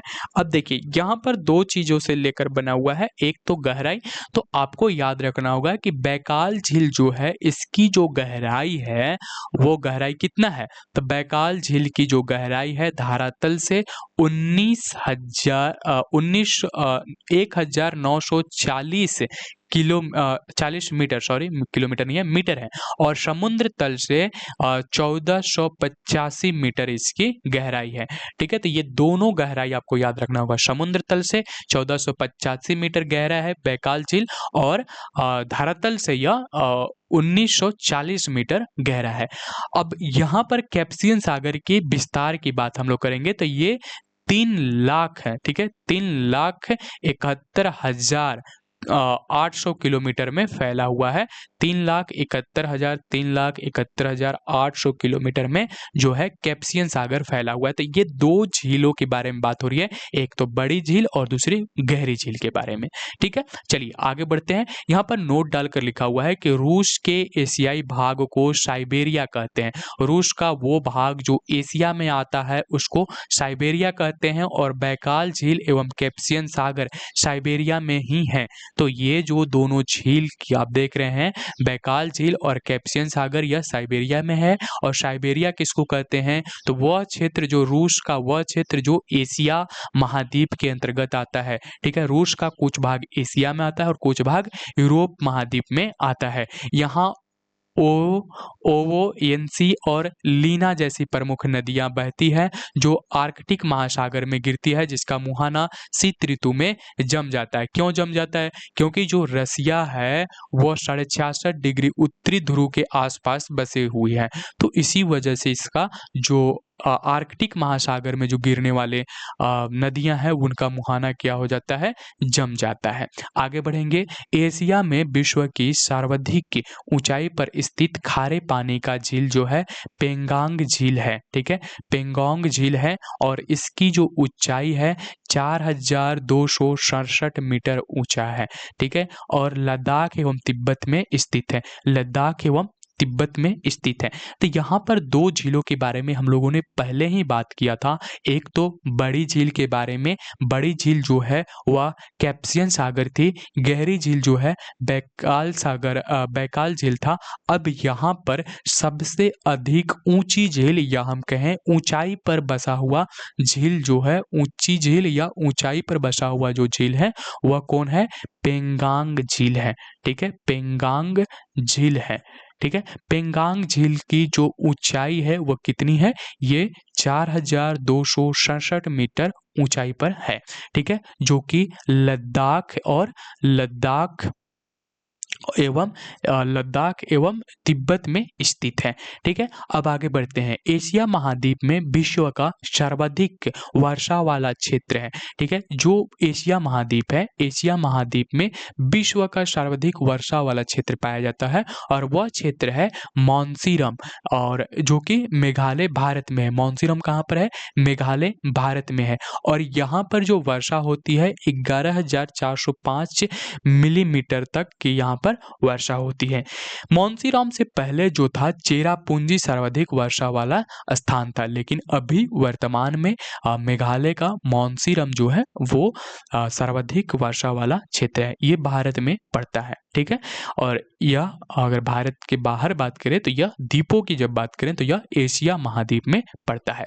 चलिए आगे बढ़ते हैं। यहाँ पर है कि विश्व की सबसे ऊंचे रेलवे लाइन का निर्माण चीन में किया जा रहा है। तो सबसे ऊंचे रेलवे लाइन का निर्माण कहाँ पर हो रहा है, चीन में हो रहा है और किया जा रहा है चीन के छिंगहाई प्रांत से शुरू होकर, शिहांग प्रांत से शुरू होकर तिब्बत के लहासा तक फैली यह रेलवे लाइन की ऊंचाई 5072 मीटर है। ठीक है, तो ये चीन में एक ऊंची रेलवे लाइन का विस्तार किया जा रहा, निर्माण किया जा रहा है, जो कि चीन के शिहांग प्रांत से तिब्बत के लहासा तक ये जाएगा। और इसकी जो ऊंचाई बताई जा रही है, इसकी ऊंचाई जो बताई जा रही है वह 572 मीटर बताई जा रही है। इस चीज को आप ध्यान में रखिएगा। महावेली गंगा श्रीलंका की सबसे लंबी नदी है। तो श्रीलंका की सबसे लंबी नदी का नाम क्या है, महावेली गंगा। महावेली गंगा कहाँ की नदी है, श्रीलंका की है और श्रीलंका की सबसे लंबी नदी है। ठीक है, श्रीलंका आप देखेंगे कि भारत के नीचे दक्षिण में स्थित है। जब आप मैप देखेंगे तो मैप में नीचे, नीचे बोलने का कोई मतलब नहीं बनता है, लेकिन एक तरह से समझने के लिए जब भी आप मैप देखेंगे तो यहाँ पर आपको श्रीलंका दिखेगा, यानी कि ये कौन सा भाग हो गया, यह दक्षिणी भाग हो गया। तो भारत के दक्षिण में श्रीलंका स्थित है। ठीक है, आगे बढ़ते हैं। एशिया में विश्व का सबसे लंबा रेलवे प्लेटफॉर्म जो है सिद्धारूढ़ा रेलवे स्टेशन हुबली है। सिद्धारूढ़ा रेलवे स्टेशन हुबली है, जो कर्नाटक में स्थित है। कर्नाटक यानी कि भारत में स्थित है और इसकी लंबाई 1507 मीटर है। इसकी लंबाई कितनी है, 1560 मीटर। ठीक है, तो यहाँ पर जो एशिया में विश्व का सबसे लंबा रेलवे प्लेटफॉर्म है वह सिद्धारूढ़ा रेलवे स्टेशन है, जो कि हुबली में है, हुबली कर्नाटक में है। तो ये भारत में स्थित है और इसकी कुल लंबाई जो है 1507 मीटर है। ठीक है, यहाँ पर अब हम लोग आगे बढ़ते हैं। उससे पहले ये आप मैप जो देख रहे हैं, ये मैप जो है चीन का मैप है। ठीक है, चीन को मैप को आप देखेंगे तो यहाँ पर चीन का एक बहुत बड़ा जो भाग है वो क्या है, समुद्र के सीमाओं से घिरा हुआ है, जो कि पैसिफिक ओशन और साउथ चाइना सी, ईस्ट चाइना सी से मिलता है। ठीक है, तो यहाँ पर आप देखेंगे कि इसका एक बहुत बड़ा जो क्षेत्र है वह समुद्र से लगा हुआ है, सागर से लगा हुआ है। अब इसी वजह से यहाँ पर कुछ चीजें आपको याद रखना होगा। जैसे यहाँ पर चीन जो जो है विश्व का सर्वाधिक मछली पकड़ने वाला देश है। तो सर्वाधिक मछली पकड़ने वाला विश्व में कौन सा देश है? वो चीन है। और चीन किस महाद्वीप में आता है? तो भारत में एशिया महाद्वीप में आता है। तो चीन के साथ याद रखिएगा कि यह सबसे अधिक मछली पकड़ने वाला देश है। यहाँ पर है कि विश्व का सर्वाधिक समाचार पत्र पढ़ने वाला देश जो है वह हांगकांग है। ठीक है, तो सर्वाधिक जो है क्या कहा जाता है? न्यूज पेपर, ठीक है, अखबार समाचार पढ़ने वाला वो जो देश है वह हांगकांग है। और आपको यहाँ पर हांगकांग दिख जाएगा, ये हांगकांग यहाँ पर आपको दिखेगा। मैं यहाँ पर थोड़ा सा इसको जूम करूंगा, यहाँ पर आपको हांगकांग दिख रहा होगा। ठीक है, रेड कलर से ये घेरा हुआ हांगकांग, ये रहा हांगकांग का क्षेत्र। ठीक है, चलिए आगे देखते हैं। यह दुनिया का सर्वाधिक समाचार पढ़ने वाला देश हुआ हांगकांग। अब विश्व का सर्वाधिक डाकघर वाला जो देश है वो भारत है। ठीक है, विश्व का सर्वाधिक डाकघर वाला देश कौन सा है? भारत है। भारत के लगभग हर क्षेत्र में, हर पिन कोड पर, हर एरिया पिन कोड पर जो है क्या है? डाकघर स्थित है। ठीक है, तो डाकघर का पूरा बड़ा नेटवर्क जो है भारत में स्थित है।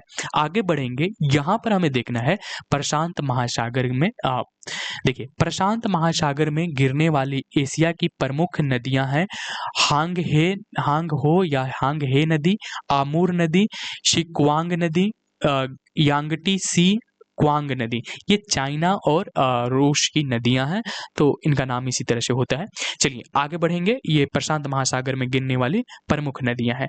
भूमध्य सागरीय जलवायु के एशियाई देश कौन से हैं? तो ये साइप्रस है, जॉर्डन है, टर्की है, इजराइल है और लेबनान है। ये ऐसे देश हैं जहां पर भूमध्य सागरीय जलवायु पाई जाती है। ये कौन कौन से देश है? लेबनान है, इजराइल है, टर्की है, जॉर्डन है और साइप्रस है। यहाँ पर आप देखेंगे कि एशिया का सबसे घना बसा हुआ द्वीप जो है वह जावा का द्वीप है। ठीक है, जावा द्वीप जो है वह एशिया का सबसे घना बसा हुआ द्वीप है। एशिया में सर्वाधिक जूट एवं गन्ना उत्पादन देश क्रमशः बांग्लादेश एवं भारत है। बांग्लादेश और भारत है। और भारत में सबसे अधिक जो है बिहार में जूट का उत्पादन होता है। ठीक है, तो ये भी चीज याद रखिएगा। तो यहाँ पर है कि एशिया में सर्वाधिक जूट एवं गन्ने का जो उत्पादन है वह बांग्लादेश में होता है।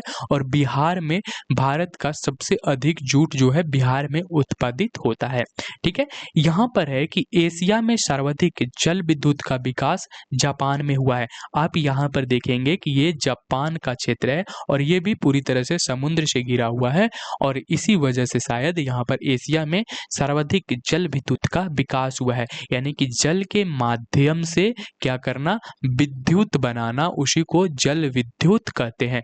डायनेमो के माध्यम से जब उसको डायनेमो पर जल की तीव्र धारा गिराया जाता है तो वो क्या होती है? घूमती है और घूमकर वो क्या करती है? विद्युत उत्पन्न करती है। ठीक है, विद्युत उत्पन्न करती है और इसी को जल विद्युत कहते हैं, जो विद्युत जो है जल के माध्यम से प्राप्त हो। ठीक है, चलिए आगे बढ़ते हैं। एशिया का सबसे बड़ा रेल मार्ग ट्रांस साइबेरियन रेल मार्ग है और इसकी लंबाई 9438 किलोमीटर है। यह लेनिनग्राड से व्लादिवोस्टोक, ठीक है, व्लादिवोस्टोक तक जाती है। व्लादिवोस्टोक तक जाती है। तो लेनिनग्राड से व्लादिवोस्टोक तक ये जाती है। इसका नाम है ट्रांस साइबेरियन रेल मार्ग। एशिया का सबसे बड़ा रेल मार्ग है। एशिया का सबसे बड़ा रेल मार्ग जो है ट्रांस साइबेरियन रेल मार्ग है और इसकी कुल लंबाई 9438 किलोमीटर है। और ये लेनिनग्राड से लेकर के व्लादिवोस्टोक तक जाती है। व्लादिवोस्टोक तक ये जाती है। एशिया की सबसे लंबी रेलवे सुरंग शिकन है। सबसे लंबी रेलवे सुरंग कौन है? शिकन है, जो कि जापान में स्थित है और इसकी जो लंबाई है 53.85 किलोमीटर लंबी है। समुद्र तल से इसकी ऊंचाई 240 मीटर है। ठीक है, यह समुद्र तल से 240 मीटर ऊंचा है। एशिया की सबसे लंबे रेलवे सुरंग है। सबसे लंबे रेलवे सुरंग कहाँ पर है? वो है जापान में। ठीक है, जापान में। और यहाँ पर आप जापान का मैप देख ही रहे होंगे, ये जापान की मैप है। इसकी कुल लंबाई जो है 53 किलोमीटर है और ये समुद्र तल से मात्र 240 मीटर ऊंचा है। ठीक है, चलिए आगे बढ़ते हैं। एशिया का सबसे बड़ा रबड़ उत्पादक एवं निर्यातक देश जो है वो है थाईलैंड, मलेशिया और इंडोनेशिया। थाईलैंड, मलेशिया और इंडोनेशिया, ये 3 ऐसे देश हैं जो रबड़ के सर्वाधिक उत्पादक और निर्यातक देश हैं। तो आपसे पूछा जाएगा कि विश्व के सबसे अधिक निर्यातक और उत्पादक देश कौन से हैं? तो याद रखना होगा थाईलैंड, मलेशिया और इंडोनेशिया। निर्यात करने का मतलब होता है अपने देश से किसी दूसरे देश में प्रोडक्ट को भेजना। ठीक है, अपने देश से प्रोडक्ट को निकाल करके दूसरे देश में डालना या दूसरे अपनी मार्केट दूसरे देश की मार्केट में अपना वस्तु को पहुंचाना निर्यात कहलाता है। इस तरह से समझिए। आगे बढ़ते हैं। एशिया के देश जो है, एशिया के देश जो चीन है, चीन, इसके बारे में बात यहाँ पर हो रहा है। चीन जो है तंबाकू, गेहूं, चावल आदि के उत्पादन में विश्व में प्रथम स्थान रखता है। तो ये उत्पादन जो तंबाकू का उत्पादन है, चाहे वो गेहूं का उत्पादन हो, चाहे वो चावल का उत्पादन हो, उस सभी में जो चीन है वह विश्व में प्रथम स्थान रखता है। तो तंबाकू का भी उत्पादन खूब करता है, गेहूं का भी उत्पादन करता है, चावल का भी खूब बहुत सारा उत्पादन करता है चीन। ठीक है, आगे बढ़ते हैं। विश्व में सबसे अधिक खजूर का उत्पादन एवं निर्यात एशियाई देश इराक के द्वारा किया जाता है। खजूर का जो उत्पादन किया जाता है और उसका निर्यात किया जाता है, वह किसके द्वारा किया जाता है? वह इराक के द्वारा किया जाता है। तो इराक जो है दुनिया का सबसे बड़ा खजूर उत्पादक देश है और दुनिया का सबसे बड़ा खजूर निर्यातक देश भी है। आगे बढ़ते हैं। एशिया के देश जापान को शहतूत की पत्तियों पर पाले गए रेशम के कपड़ों से प्राप्त कच्चे रेशम पैदा करने में विश्व में प्रथम स्थान है। देखिए, जो रेशम के धागे होते हैं, रेशम के जो रेशे होते हैं, धागे जो होते हैं, वह रेशम के कीड़ों से प्राप्त होते हैं और इन रेशम के कीड़ों को शहतूत के वृक्ष पर, शहतूत की पत्तियों पर पाली जाती है। और ऐसा करने में जो जापान है वह विश्व में अग्रणी है, विश्व में पहले स्थान पर है। ठीक है, तो जापान जो है शहतूत की पत्तियों पर पाले गए रेशम के कीड़ों से प्राप्त कच्चा रेशम पैदा करने में विश्व में प्रथम स्थान पर ये है। आगे बढ़ते हैं। एशिया में विश्व का सर्वाधिक प्राकृतिक रबड़ उत्पादित करने वाला देश थाईलैंड है। तो प्राकृतिक रबड़ उत्पादित करने वाला जो देश है वह कौन सा है? वह थाईलैंड है। आप यहाँ पर उसको देख रहे होंगे, ये थाईलैंड का क्षेत्र है जो रेड कलर से आपको यहाँ पर दिख रहा है, ये थाईलैंड है। यहाँ पर आपको पूरी मैप बड़ा करके दिखाया गया है बगल में थाईलैंड का। ठीक है, तो थाईलैंड जो है विश्व में प्राकृतिक रबड़ उत्पादित करने वाला सबसे बड़ा देश, यानी कि सर्वाधिक उत्पादित करने वाला देश जो है रबड़ का, प्राकृतिक रबड़ का, वह कौन सा है? वह थाईलैंड है। ठीक है, आगे बढ़ते हैं। एशिया का सबसे अधिक टीन उत्पादक देश कौन सा है? एशिया का सबसे अधिक टीन उत्पादक देश जो है वह मलेशिया है। ठीक है, मलेशिया थाईलैंड के बगल में ही है। यहाँ पर आप देखेंगे तो आपको समझ में आ जाएगा, ये आपका यहाँ का जो क्षेत्र है, ये क्षेत्र आपको यहाँ पर मलेशिया दिख जाएगा। ठीक है, और थाईलैंड यहाँ पर है। ठीक है, कंबोडिया यहाँ पर आपको दिख रहा होगा। ठीक है, कंबोडिया यहाँ पर आपको दिख रहा है। चलिए आगे देखते हैं। तो यहाँ पर जो बात हो रही थी कि एशिया का सबसे अधिक टीन उत्पादक देश, टीन उत्पादन में सबसे अधिक कौन सा है? तो वह मलेशिया है। ठीक है, टीन के निर्यात में यह विश्व में प्रथम स्थान पर है। मलेशिया के इपोह यानी कि किंता केलांग घाटी, जो किंता केलांग घाटी है, जिसको इपोह के नाम से भी जाना जाता है, तो किंता केलांग घाटी टीन उत्खनन का प्रमुख केंद्र है। तो आपसे पूछा जाएगा कि मलेशिया में टीन उत्खनन का प्रमुख केंद्र कौन सा है? तो वह किंता केलांग घाटी है। और ये पूछा जाएगा कि विश्व में एशिया का सबसे अधिक टीन उत्पादक देश कौन है? तो वह मलेशिया है। और टीन के निर्यात में यह विश्व में प्रथम स्थान रखता है। टीन के अगर निर्यात की बात किया जाए तो यह विश्व में प्रथम स्थान रखता है। और एशिया में उत्खनन के मामले में, उत्पादन के मामले में यह एशिया में पहले स्थान पर है। ठीक है, चलिए आगे बढ़ेंगे। एशिया का सबसे गर्म स्थल तितर जीवी जो है इजराइल में है। तो एशिया का सबसे अधिक गर्म जो जगह है वह कहाँ पर है? वह इजराइल में है। तथा सबसे ठंडा स्थल जो है वास्कियांग साइबेरिया में है, जहां तापमान क्रमशः 54 डिग्री एवं -69 डिग्री सेल्सियस होता है। बरखियास्क को पृथ्वी का शीत ध्रुव भी कहा जाता है। बरखियास्क को जो है पृथ्वी का शीत ध्रुव भी कहा जाता है। देखिए, दो चीजें यहाँ पर समझिए। पहला बात कि जो इजराइल है, इजराइल सबसे गर्म जगह है। गर्म जगह होने के साथ साथ यहाँ पर तापमान कितना होता है? 54 डिग्री सेल्सियस। और साइबेरिया का एक क्षेत्र है जो कि है वर्खियास्क, ठीक है, वर्खियास जो कि साइबेरिया है, इसका जो तापमान है -69 डिग्री सेल्सियस है, यानी कि 70 डिग्री सेल्सियस आप कह सकते हैं कि -70 डिग्री सेल्सियस है साइबेरिया में। तो यहाँ पर इन दोनों में आप देख सकते हैं कितना तापमान का अंतर है। क्योंकि इसलिए कि एक जो है वो आपको पड़ता है कर्क रेखा के पास, ठीक है, विषुवत रेखा, सॉरी, यहाँ पर आप देख लीजिए, यहाँ पर मैं एक सेकेंड, यहाँ पर आप देख लेंगे, एक सेकेंड, यहाँ पर देखिए, यहाँ पर आप देखेंगे कि जो कर्क रेखा है, कर्क रेखा के आसपास जो है इजराइल पड़ता है। ठीक, कर्क रेखा के पास यहाँ पर इसके आसपास जो है इजराइल पड़ता है। और जो यहाँ पर है रसिया के ऊपर, यहाँ पर कहीं पर जो है वो पड़ता है आपका दूसरा, जो जहाँ पर 70 डिग्री सेल्सियस है। तो -70 डिग्री सेल्सियस है। तो आप उम्मीद लगा सकते हैं कि ऐसा क्यों हो रहा है? तो ऐसा पृथ्वी की संरचना की वजह से हो रहा है। ठीक है, चलिए आगे बढ़ेंगे।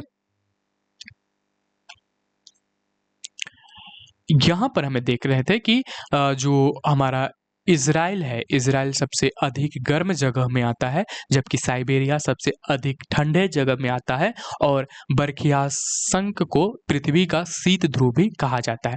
अब यहाँ पर एक और चीज जो है, लाल सागर एवं भूमध्य सागर को जोड़ने वाली नहर जो है वह स्वेज नहर कहलाती है।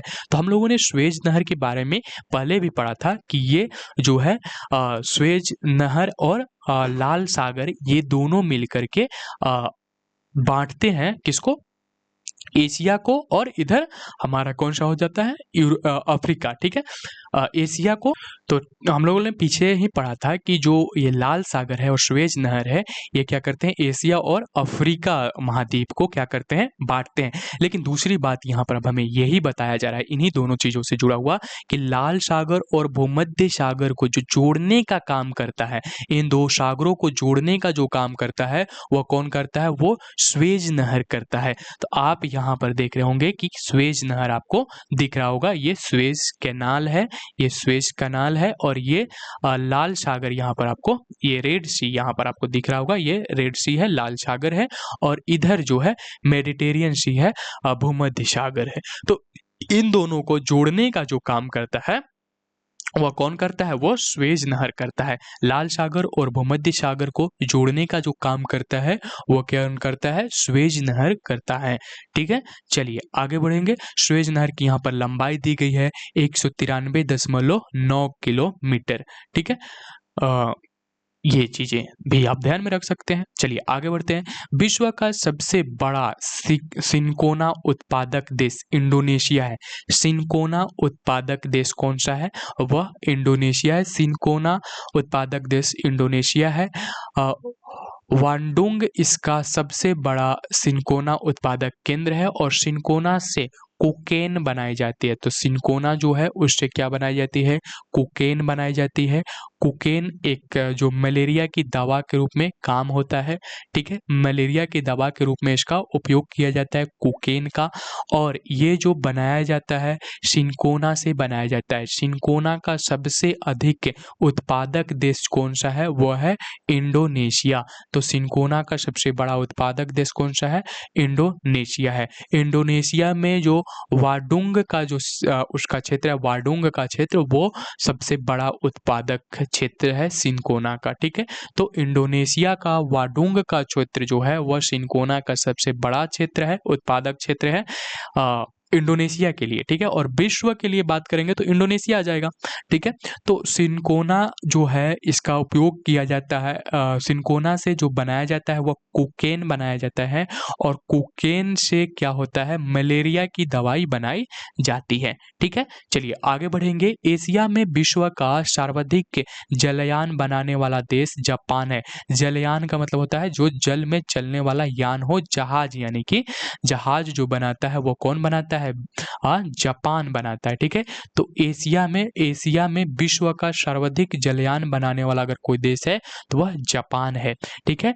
ओसाका जापान का वस्त्र निर्माण, ओसाका कौन सा कोई क्या है? जापान का वस्त्र निर्माण का प्रमुख केंद्र है, जिसे जापान का मैनचेस्टर कहा जाता है।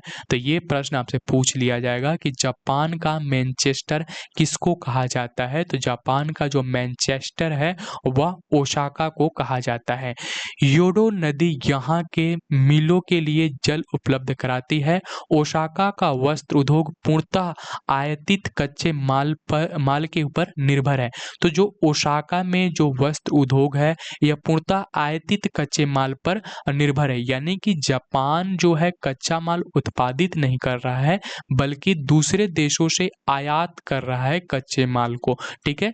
तो यहाँ पर जो ओसाका है, ओसाका में जो वस्त्र उद्योग है वह निर्भर करते हैं बाहरी देशों से मंगाए गए कच्चे माल पर। और जापान का मैनचेस्टर के नाम से ओसाका को जाना जाता है। ओसाका क्या है? एक वस्त्र निर्माण की प्रमुख केंद्र है जापान में, ठीक है। तो इतनी सी चीजें यहाँ पर याद रखिएगा। आगे बढ़ते हैं। यहाँ पर है कि तुर्कीये को अंगोरा जाति की बकरियां, तुर्कीये की अंगोरा जाति की जो बकरियां हैं विश्व प्रसिद्ध है, जिनसे श्रेष्ठ किस्म की मोहरे ऊन प्राप्त की जाती है। तो ये जो ऊन होता है उत्तम किस्म का ऊन माना जाता है, मोहरे ऊन, ठीक है। और ये जो है तुर्की के अंगोरा जाति की बकरियों से प्राप्त की जाती है। तो अंगोरा जाति की बकरियों से ये ऊन प्राप्त की जाती है जो कि मोहरे ऊन होती है, जो कि सर्वश्रेष्ठ किस्म की ऊन होती है, ठीक है। तुर्कीये की पश्चिमी भूमध्य सागरीय प्रदेश में स्थित इजमीर की घाटी अफीम की खेती के लिए विश्व प्रसिद्ध है। तो यहाँ पर तुर्कीये की जो पश्चिमी भूमध्य सागरीय प्रदेश है, ये जो है प्रदेश में स्थित जो पश्चिमी भूमध्य सागरीय प्रदेश है उसमें स्थित इजमीर की घाटी जो है, इजमीर की घाटी, वो जो है इजमीर की घाटी, वहाँ पर अफीम की खेती के लिए यह विश्व प्रसिद्ध है। अफीम की खेती के लिए विश्व प्रसिद्ध है। आगे बढ़ते हैं। यहाँ पर है कि आर्कटिक एवं प्रशांत महासागर को जोड़ने वाला जलमंडलो जो है बेरिंग जलमंडलो कहलाता है, जो कि अलास्का एवं कमचटका प्रायद्वीप के बीच है। कमचटका और अलास्का प्रायद्वीप के बीच है। कौन सी जलमंडलो है? बेरिंग जलमंडलो। तो आप यहाँ पर देखेंगे कि ये जो क्षेत्र है इसी को बेरिंग जलमंडलो कहा जाता है। एक सेकेंड, यहाँ पर जो क्षेत्र आप देख रहे हैं, तो यहाँ पर जो आप मैप देख रहे हैं, ये मैप जो है वह जो है बेरिंग जलमंडलो या बेरिंग स्ट्रीट के नाम से जाना जाता है। ये जो क्षेत्र आपको दिख रहे हैं, एक ये अलास्का का क्षेत्र दिख रहा है और दूसरा इस तरफ से यहाँ पर जो है कमचटका पेनिनसुला प्रायद्वीप आपको दिख रहा है। तो ये दो जो क्षेत्र हैं इनके बीच में पाया जाता है, ये जो है ये बेरिंग जल संधि के नाम से जाना जाता है। ठीक है, ये बेरिंग जल संधि हुआ जो कि आर्कटिक एवं प्रशांत महासागर को जोड़ता है। ठीक है, आर्कटिक एवं प्रशांत महासागर को क्या करता है, जोड़ता है। इस तरफ जो है आर्कटिक ओशन है, आर्कटिक ओशन यहाँ पर है, और इस तरफ जो है प्रशांत महासागर है। ठीक है, इस तरफ प्रशांत महासागर है। ठीक है, प्रशांत महासागर इस तरफ है। तो ये जो आप क्षेत्र देख रहे हैं बेरिंग जल संधि, ये जलमंडलो या जल संधि आप कहें, तो ये दोनों क्या है, जोड़ते हैं किनको, आर्कटिक एवं प्रशांत महासागर को। तो यही चीज यहाँ पर आपको बताया जा रहा है, ये मैप में आप इसको देख रहे हैं। ठीक है, इसको मैं थोड़ा सा बड़ा कर देता हूँ यहाँ पर ताकि आप समझ पाए। देखिए यहाँ पर जो है इधर जो है आर्कटिक महासागर है, इधर प्रशांत महासागर है, और इन दोनों को जोड़ने का जो काम करता है ये बेरिंग की जल संधि करता है। एक तरफ इसका अलास्का का क्षेत्र है, दूसरी तरफ जो है कमचटका पेनिनसुला है। ठीक है, कमचटका पेनिनसुला है। चलिए आगे बढ़ेंगे। यहाँ पर है कि जापान का नागासाकी शहर, ठीक है, जापान की नागासाकी शहर की बात हो रही है। तो जापान का नागासाकी शहर जो है क्यूशू द्वीप पर स्थित है। ये कहाँ पर स्थित है, क्यूशू द्वीप पर स्थित है। जापानी लोग को चाय सर्वाधिक प्रिय है और ये लोग चाय का एक विशेष उत्सव मनाते हैं जिसका नाम है चा नु। ठीक है, चा नु यू मनाते हैं। ठीक है, चा नु यू मनाते हैं। ठीक है, तो ये जो जापान का जो नागासाकी शहर है या क्यूशू द्वीप पर स्थित है, ये तो पहली जानकारी आपको मिलेगा। नागासाकी का जो शहर, जापान का नागासाकी शहर जो है वह किस द्वीप पर है, तो क्यूशू द्वीप पर स्थित है। ठीक है, दूसरी जो जानकारी यहाँ पर मिल रही है कि जापानी लोगों को चाय अधिक प्रिय है और ये लोग जो चाय के लिए एक विशेष उत्सव मनाते हैं जो है चा नु यू मनाते हैं, चा नु यू मनाते हैं। ठीक है, तो ये जो है एक उत्सव मनाते हैं चाय के लिए जापानी लोग। ठीक है, चलिए आगे बढ़ते हैं। बोरिंग जल संधि जो है अंतर्राष्ट्रीय तिथि रेखा के समानांतर स्थित है। तो हम लोगों ने अभी बात किया जो बेरिंग जल संधि है कि यह बेरिंग जल संधि आर्कटिक एवं प्रशांत महासागर को जोड़ती है। तो दूसरी जो जानकारी यहाँ पर हमें मिलती है, ये मिलती है कि जो बेरिंग जल संधि है वह अंतर्राष्ट्रीय तिथि रेखा के समानांतर होकर के गुजरती है। तो यहाँ पर बेरिंग जल संधि आपका है, ये बेरिंग जल संधि है और ये हमारा जो आप रेखा देख रहे हैं इस तरह से खींचा हुआ, ये हमारा अंतर्राष्ट्रीय तिथि रेखा है। देखिए अंतर्राष्ट्रीय तिथि रेखा के बारे में आप सोच रहे होंगे कि ये एक सीधा रेखा होगा, लेकिन नहीं, ये टेढ़ा रेखा है। इसको इसलिए टेढ़ा रखा गया है, इसका प्रयास किया गया है कि जो आसपास के भूमि क्षेत्र हैं उससे इसको दूर रखा जाए। ठीक है, ताकि जो समय निर्धारण का जो तरीका है उसमें गड़बड़ ना हो। ठीक है, तो इस चीज को आप ध्यान में रखिएगा और ये चीज याद रखिएगा कि बेरिंग जल संधि जो है अंतर्राष्ट्रीय तिथि रेखा के समानांतर स्थित है, उसके समान बराबर स्थित है। आगे बढ़ते हैं। विश्व में सिंचाई नहरों का सबसे बड़ा जाल जो है वह पाकिस्तान में है। तो विश्व में सिंचाई नहरों के लिए सबसे जो बड़ा जाल, सबसे बड़ा जो काम किया गया है वह पाकिस्तान में किया गया है। नहरें बनाई गई है सिंचाई के लिए, इसीलिए पाकिस्तान को नहरों का देश कहा जाता है। तो पाकिस्तान को नहरों का देश कहा जाता है। वहीं बांग्लादेश को नदियों का देश कहा जाता है। बांग्लादेश को क्या कहा जाता है, नदियों का देश कहा जाता है। एक मैप में आप दोनों देशों को देख सकते हैं, बंगाल को और बांग्लादेश को भी। तो ये पाकिस्तान को और बांग्लादेश को, ये आपका पाकिस्तान का क्षेत्र है। ये इस तरफ से हरे रंग का आपको दिख रहा होगा। इसके आउटलाइन को मैं थोड़ा सा यहाँ पर हाईलाइट करता हूं। तो ये जो आप देख रहे हैं ये पाकिस्तान का क्षेत्र है। ठीक है, पाकिस्तान का क्षेत्र है जो भारत के पश्चिमी भाग में है।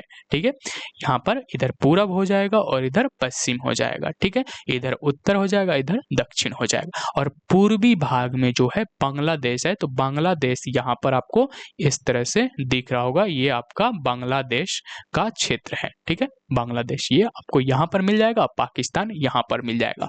पाकिस्तान के बारे में क्या बताया गया यहाँ पर कि पाकिस्तान में जो है खेती के लिए नहरें बनाई गई है, इसीलिए इसको नहरों का देश कहा गया है। और बांग्लादेश को नदियों का देश कहा गया है क्योंकि यहाँ पर नदियाँ अधिक है, ठीक है, तो इसको नदियों का देश कहा गया है। चलिए, दो चीजें हो गई, अब आगे बढ़ते हैं। यहाँ पर म्यांमार अपने सुंदर बौद्ध मंदिरों के लिए प्रसिद्ध है। तो म्यांमार जो है क्यों प्रसिद्ध है? अपने बौद्ध मंदिरों के लिए, सुंदर सुंदर बौद्ध मंदिरों के लिए जो है म्यांमार वह प्रसिद्ध है विश्व में। तो यहाँ पर आप देख रहे हैं ये म्यांमार का क्षेत्र है, यहाँ पर आप देख रहे हैं ये म्यांमार का क्षेत्र है, जो है म्यांमार का क्षेत्र है। इस तरफ से ये नीचे भी थोड़ा सा गया है, तो ये म्यांमार का क्षेत्र आपको यहाँ पर दिख रहा है, इस तरह से म्यांमार का ये क्षेत्र है, ठीक है। यहाँ पर आप बांग्लादेश देखे ही, बांग्लादेश, ये आपको बांग्लादेश दिख रहा है, ये आपका भारत दिख रहा है, यहाँ पर कोलकाता है और यहाँ पर बे ऑफ बंगाल बीच में है और उसके बाद यहाँ पर जो है म्यांमार है, ठीक है। तो म्यांमार क्यों प्रसिद्ध है? म्यांमार प्रसिद्ध है बौद्ध मंदिरों के लिए, ठीक है। और यहीं पर म्यांमार के आसपास थाईलैंड आपको दिख जाएगा, लाओस आपको दिख जाएगा, ठीक है।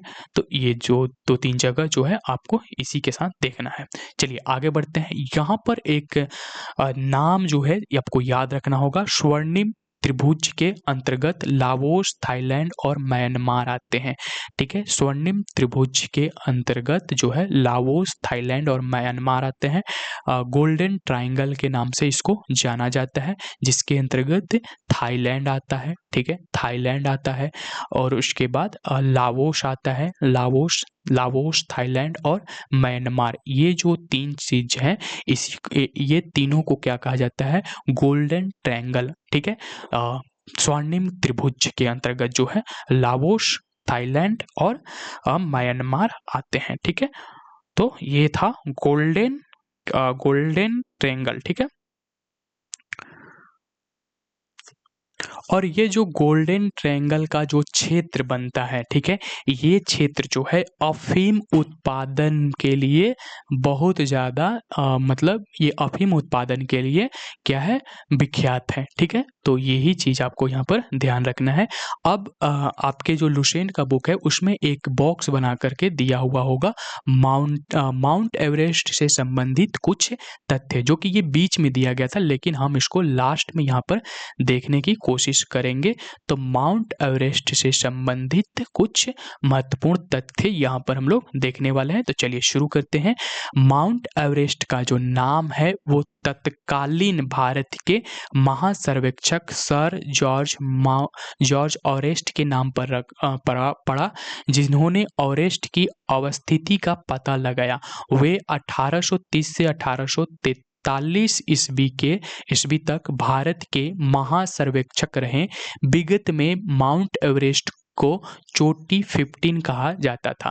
तो यहाँ पर दो चीजें आपको याद रखना है कि जो माउंट एवरेस्ट का नाम रखा गया था वह सर जॉर्ज ऑरेस्ट के नाम पर रखा गया था और सर जॉर्ज ऑरेस्ट जो थे वो भारत के महासर्वेक्षक थे। ये 1830 से 1843 के बीच अपने पद पर रहा और इन्होंने ही जो है एवरेस्ट की अवस्थिति का पता लगाया। इसी वजह से जो है इन्हीं के नाम पर एवरेस्ट रखा गया। एवरेस्ट माउंट, उस क्षेत्र, उस पहाड़ का नाम, उस चोटी का नाम माउंट एवरेस्ट रखा गया। विगत में इसको माउंट एवरेस्ट की चोटी 15 कहा जाता था, ठीक है। इसको माउंट एवरेस्ट चोटी को जो है चोटी 15 कहा जाता है। यहाँ पर आप देख रहे होंगे कि ये हिमालय के क्षेत्र हैं। हिमालय के विस्तार को आप, ये जो कलरफुल आप दिखाया दिया जा रहा है, ये जो है हिमालय का क्षेत्र है। आप हिमालय के क्षेत्र के विस्तार को यहाँ पर देख रहे हैं कि ये कितने क्षेत्रों में फैला हुआ है।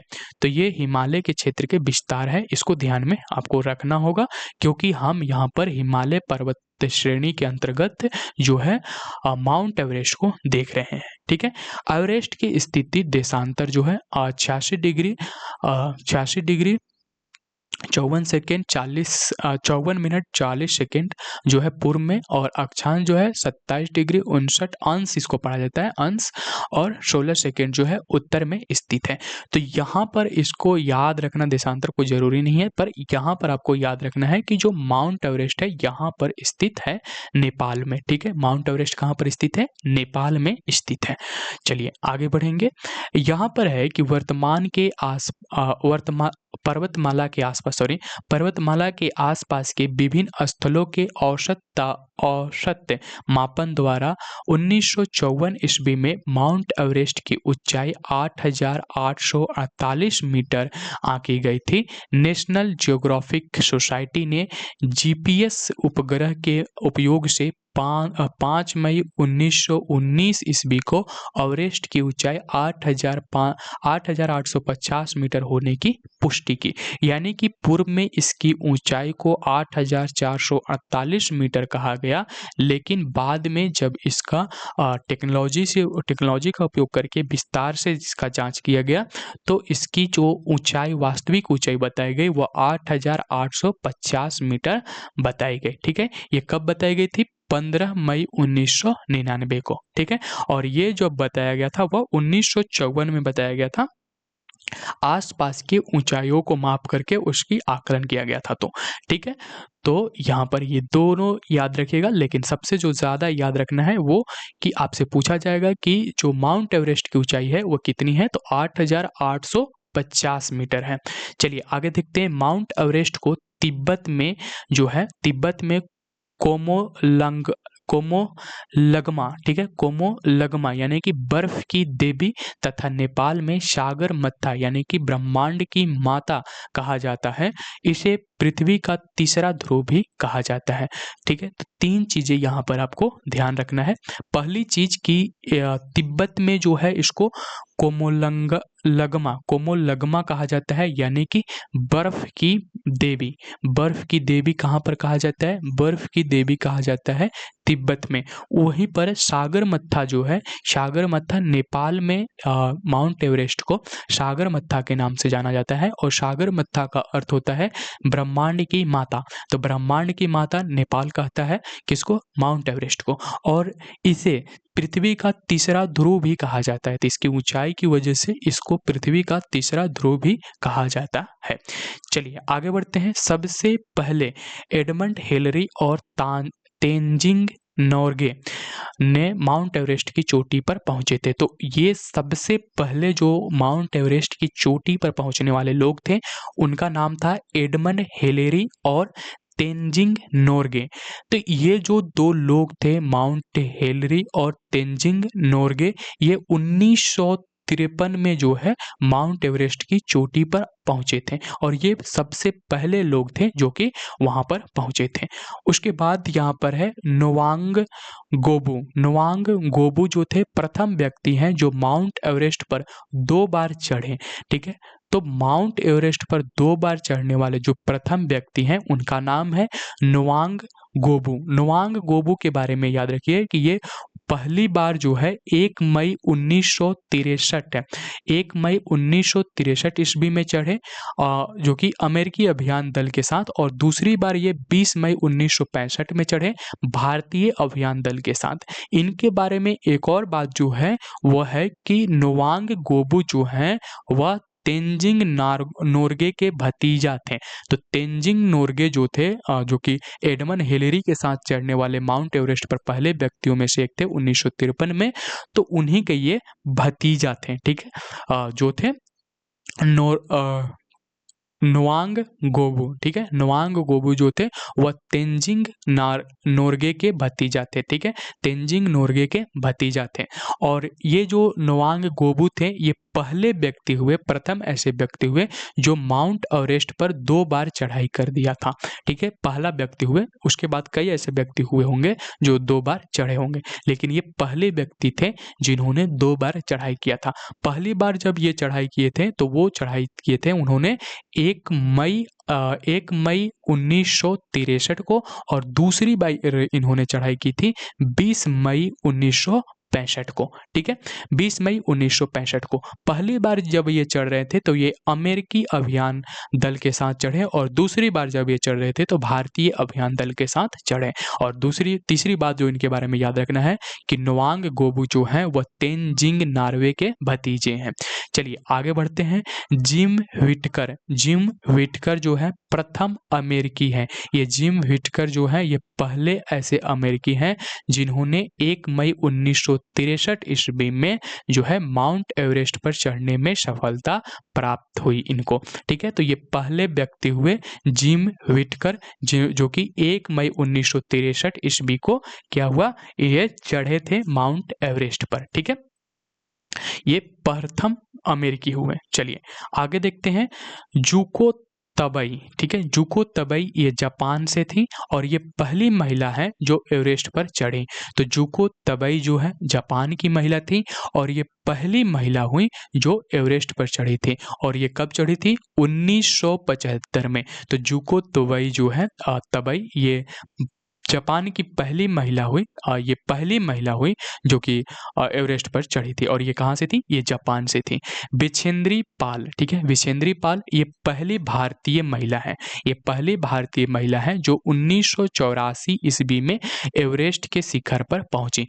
तो विछेंद्री पाल जो है वह पहली भारतीय महिला हुई जो 1984 में माउंट एवरेस्ट के शिखर पर चढ़ी। तो इनका नाम याद रखिएगा क्योंकि ये पूछा जाता है कि भारत की प्रथम महिला कौन थी जो एवरेस्ट के शिखर पर चढ़ी। तो वो थी विछेंद्री पाल। और कब चढ़ी थी?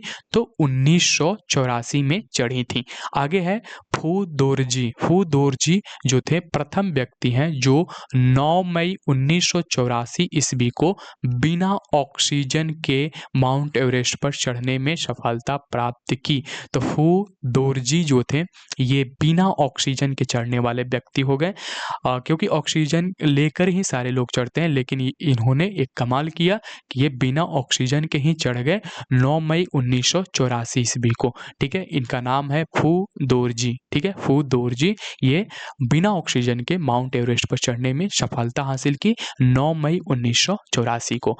आगे बढ़ते हैं। यहाँ पर है कामी रीता शेरपा ये नेपाल से हैं। इन्होंने सर्वाधिक यानी कि अब 23 बार चढ़ी हैं। मई 2019 में ये 23 बार चढ़ी हैं। एवरेस्ट पर पहुंचने में सफल हुई। कामी पहली बार 24 वर्ष की उम्र में 1994 में इस चोटी पर पहुंची थी। तो 24 वर्ष की उम्र में ये पहली बार 1924 में पड़ी थी और ये सर्वाधिक अब तक 23 बार चढ़ चुकी हैं, ठीक है, जो कि 23 बार इनका था लास्ट 2019 में, ठीक है, 23 बार लास्ट 2019 में। चलिए आगे बढ़ते हैं। विश्व में सबसे कम उम्र यानी कि 13 वर्ष के उम्र में एवरेस्ट शिखर पर चढ़ने वाला पुरुष जो थे वह जॉर्डन रोमेरो इनका नाम है, अमेरिका के हैं, जिसने 22 मई 2010 ईस्वी को शिखर पर चढ़ने में सफलता हासिल की। तो सबसे कम उम्र 13 साल की उम्र में ही जॉर्डन रोमेरो जो थे वो कहाँ पर चढ़ गए? माउंट एवरेस्ट पर चढ़ गए। ये 13 वर्ष की उम्र में माउंट एवरेस्ट के शिखर पर चढ़ गए, उन्होंने 22 मई 2010 ईस्वी को शिखर पर पहुंचने में सफलता प्राप्त की। इनका नाम था जॉर्डन रोमेरो। आगे बढ़ते हैं। विश्व में सबसे कम उम्र 13 वर्ष में एवरेस्ट शिखर पर चढ़ने वाली महिला जो थी वह मालवेतपुड़ा भारत की थी, आंध्र प्रदेश की थी। तो 13 वर्ष की उम्र में भारत की एक महिला चढ़ी, सबसे कम उम्र में चढ़ने वाली महिला है जिनका नाम है मालवेतपुड़ा, जो कि भारत के आंध्र प्रदेश से है। और ये 13 वर्ष की उम्र में क्या करती हैं? ये भी 13 वर्ष की उम्र में जो है चढ़ाई करती हैं शिखर की। ये कब चढ़ती हैं? 25 मई 2024 को शिखर पर चढ़ने में सफलता प्राप्त की। तो ये 24 मई 2000 को शिखर पर चढ़ती है एवरेस्ट के शिखर पर चढ़ती है। देखिए यहाँ पर एक और बात है कि सबसे कम उम्र 15 वर्ष में एवरेस्ट शिखर पर चढ़ने में सफल होने वाला भारतीय पुरुष राघव जुनेजा यहाँ पर महिला थी, महिला जो थी वो 13 वर्ष की उम्र में चढ़ी हैं, लेकिन भारत की जो पुरुष है वो 15 वर्ष की उम्र में क्या है चढ़े हैं। सबसे कम उम्र जो कि है 15 वर्ष में एवरेस्ट शिखर पर चढ़ने में सफल होने वाला भारतीय पुरुष जो है वह राघव जुनेजा है, जो कि मुरादाबाद उत्तर प्रदेश से हैं। इन्होंने 21 मई 2013 ईस्वी को, ठीक है, 21 मई 2013 ईस्वी को एवरेस्ट शिखर पर चढ़ने में सफलता प्राप्त की। इसके साथ उनकी इसके स्कूल लॉरेंस के 5 बच्चे भी थे। यह विश्व की प्रथम स्कूल टीम है जिसने एवरेस्ट शिखर पर चढ़ने में सफलता प्राप्त की। तो इनके साथ स्कूल के कुछ 5 लड़के भी थे, 5 बच्चे भी थे जो कि लॉरेंस स्कूल के थे, और ये विश्व की प्रथम ऐसा स्कूल बन गया जिसका टीम जो था एवरेस्ट शिखर पर चढ़ने में सफलता हासिल किया। ठीक है, तो ये सबसे कम उम्र में चढ़ने वाला भारत के पुरुष हुए राघव जुनेजा, जो कि मुरादाबाद उत्तर प्रदेश के थे। आगे बढ़ते हैं, यहाँ पर है अर्जुन वाजपेयी। अर्जुन वाजपेयी नोएडा उत्तर प्रदेश के थे। ये 16 वर्ष की अवस्था में एवरेस्ट शिखर पर 13 मई 2010 को चढ़ने में सफल हुए। तो अर्जुन वाजपेयी जो कि नोएडा उत्तर प्रदेश के हैं और ये 16 वर्ष की अवस्था में एवरेस्ट शिखर पर 13 मई 2010 ईस्वी को चढ़ने में सफल हुए थे। आगे बढ़ते हैं, यहाँ पर नोट डालकर लिखा गया है कि जो एवरेस्ट पर तिब्बत की ओर से चढ़ने पर उम्र सीमा की बाध्यता नहीं है। यदि आप तिब्बत की ओर से एवरेस्ट पर चढ़ते हैं तो आप पर उम्र सीमा की बाध्यता नहीं रखी जाएगी। ठीक है, आगे बढ़ते हैं। अमेरिका के टॉम वाइटेकर पहले विकलांग व्यक्ति थे। कृत्रिम टांग लगा करके ये चढ़े थे, कृत्रिम टांग का उपयोग करके, जो 1998 में एवरेस्ट के शिखर पर पहुंचे। तो ये पहले विकलांग व्यक्ति हुए जो कि अमेरिका के थे, और ये अमेरिका के पहले विकलांग व्यक्ति हुए जिनका नाम था टॉम व्हिटकर। ठीक है, टॉम व्हिटकर जो थे ये पहले विकलांग व्यक्ति हुए जो कि एवरेस्ट के शिखर पर पहुंचे। ठीक है, तो आप सोच सकते हैं कि मुश्किल होते हुए भी एक विकलांग व्यक्ति जो है 1998 में ही जो है माउंट एवरेस्ट के शिखर पर चढ़ जाते हैं। ठीक है, आगे बढ़ते हैं। यहाँ पर है कि हीमोफीलिया रोग से पीड़ित प्रथम व्यक्ति क्रिस बॉम्डियर डेनवर, जो कि डेनवर अमेरिका के हैं, ने 22 मई 2017 को माउंट एवरेस्ट पर चढ़ने में सफलता प्राप्त की। इसने माउंट विन्सन को छोड़कर विश्व के सभी महाद्वीपों की ऊंची चोटी पर चढ़ने में सफलता प्राप्त की है। तो ये एक बीमारी से पीड़ित है, हीमोफीलिया नामक बीमारी से, रोग से पीड़ित होने के बावजूद भी ये दुनिया के लगभग सभी ऊंचे सभी महाद्वीपों के, विश्व के सभी महाद्वीपों के ऊंची चोटी पर चढ़ने में सफलता प्राप्त की है, सिर्फ माउंट विन्सन को छोड़ करके।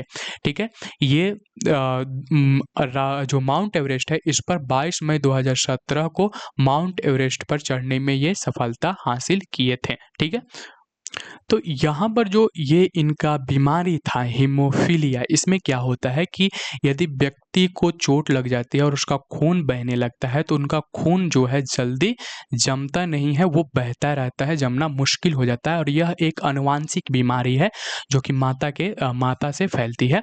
तो ये बीमारी होने के बावजूद भी ये लगभग विश्व के सभी महाद्वीपों की ऊंची चोटी पर चढ़े हैं, माउंटन विन्सन को छोड़ करके। ठीक है, और ये जो है 22 मई 2017 को माउंट एवरेस्ट पर भी चढ़ने में सफल हुए। ठीक है, इनका नाम था क्रिस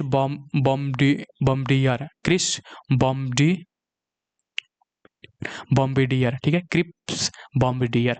तो ये नाम याद रखिएगा कि ये हीमोफीलिया रोग से पीड़ित होने के बावजूद भी विश्व के सभी महाद्वीपों की ऊंची चोटी पर चढ़ने में सफल हुए। तो आज का जो हमारा वीडियो था एशिया महाद्वीप के ऊपर था। उम्मीद है आपको ये वीडियो पसंद आई होगी और आप के जितने भी बात थी वो चीज़ें समझ में आई होगी। तो आज की इस वीडियो पर यहीं पर हम समाप्त करेंगे, जिसमें हम लोगों ने एशिया के बारे में पढ़ा था। अगली जो हमारी वीडियो आएगी एशिया के बाद, हमारा जो अगला महाद्वीप के बारे में पढ़ना है वो यूरोप महाद्वीप के ऊपर पढ़ना है। तो यदि अभी तक आप हमारे चैनल को सब्सक्राइब नहीं किए हैं तो सब्सक्राइब कर लीजिए, ताकि नए वीडियो की जानकारी आपको सबसे पहले मिल जाए। तो मिलते हैं नेक्स्ट वीडियो में, जिसमें हम लोग पढ़ेंगे एशिया के बाद यूरोप महाद्वीप को।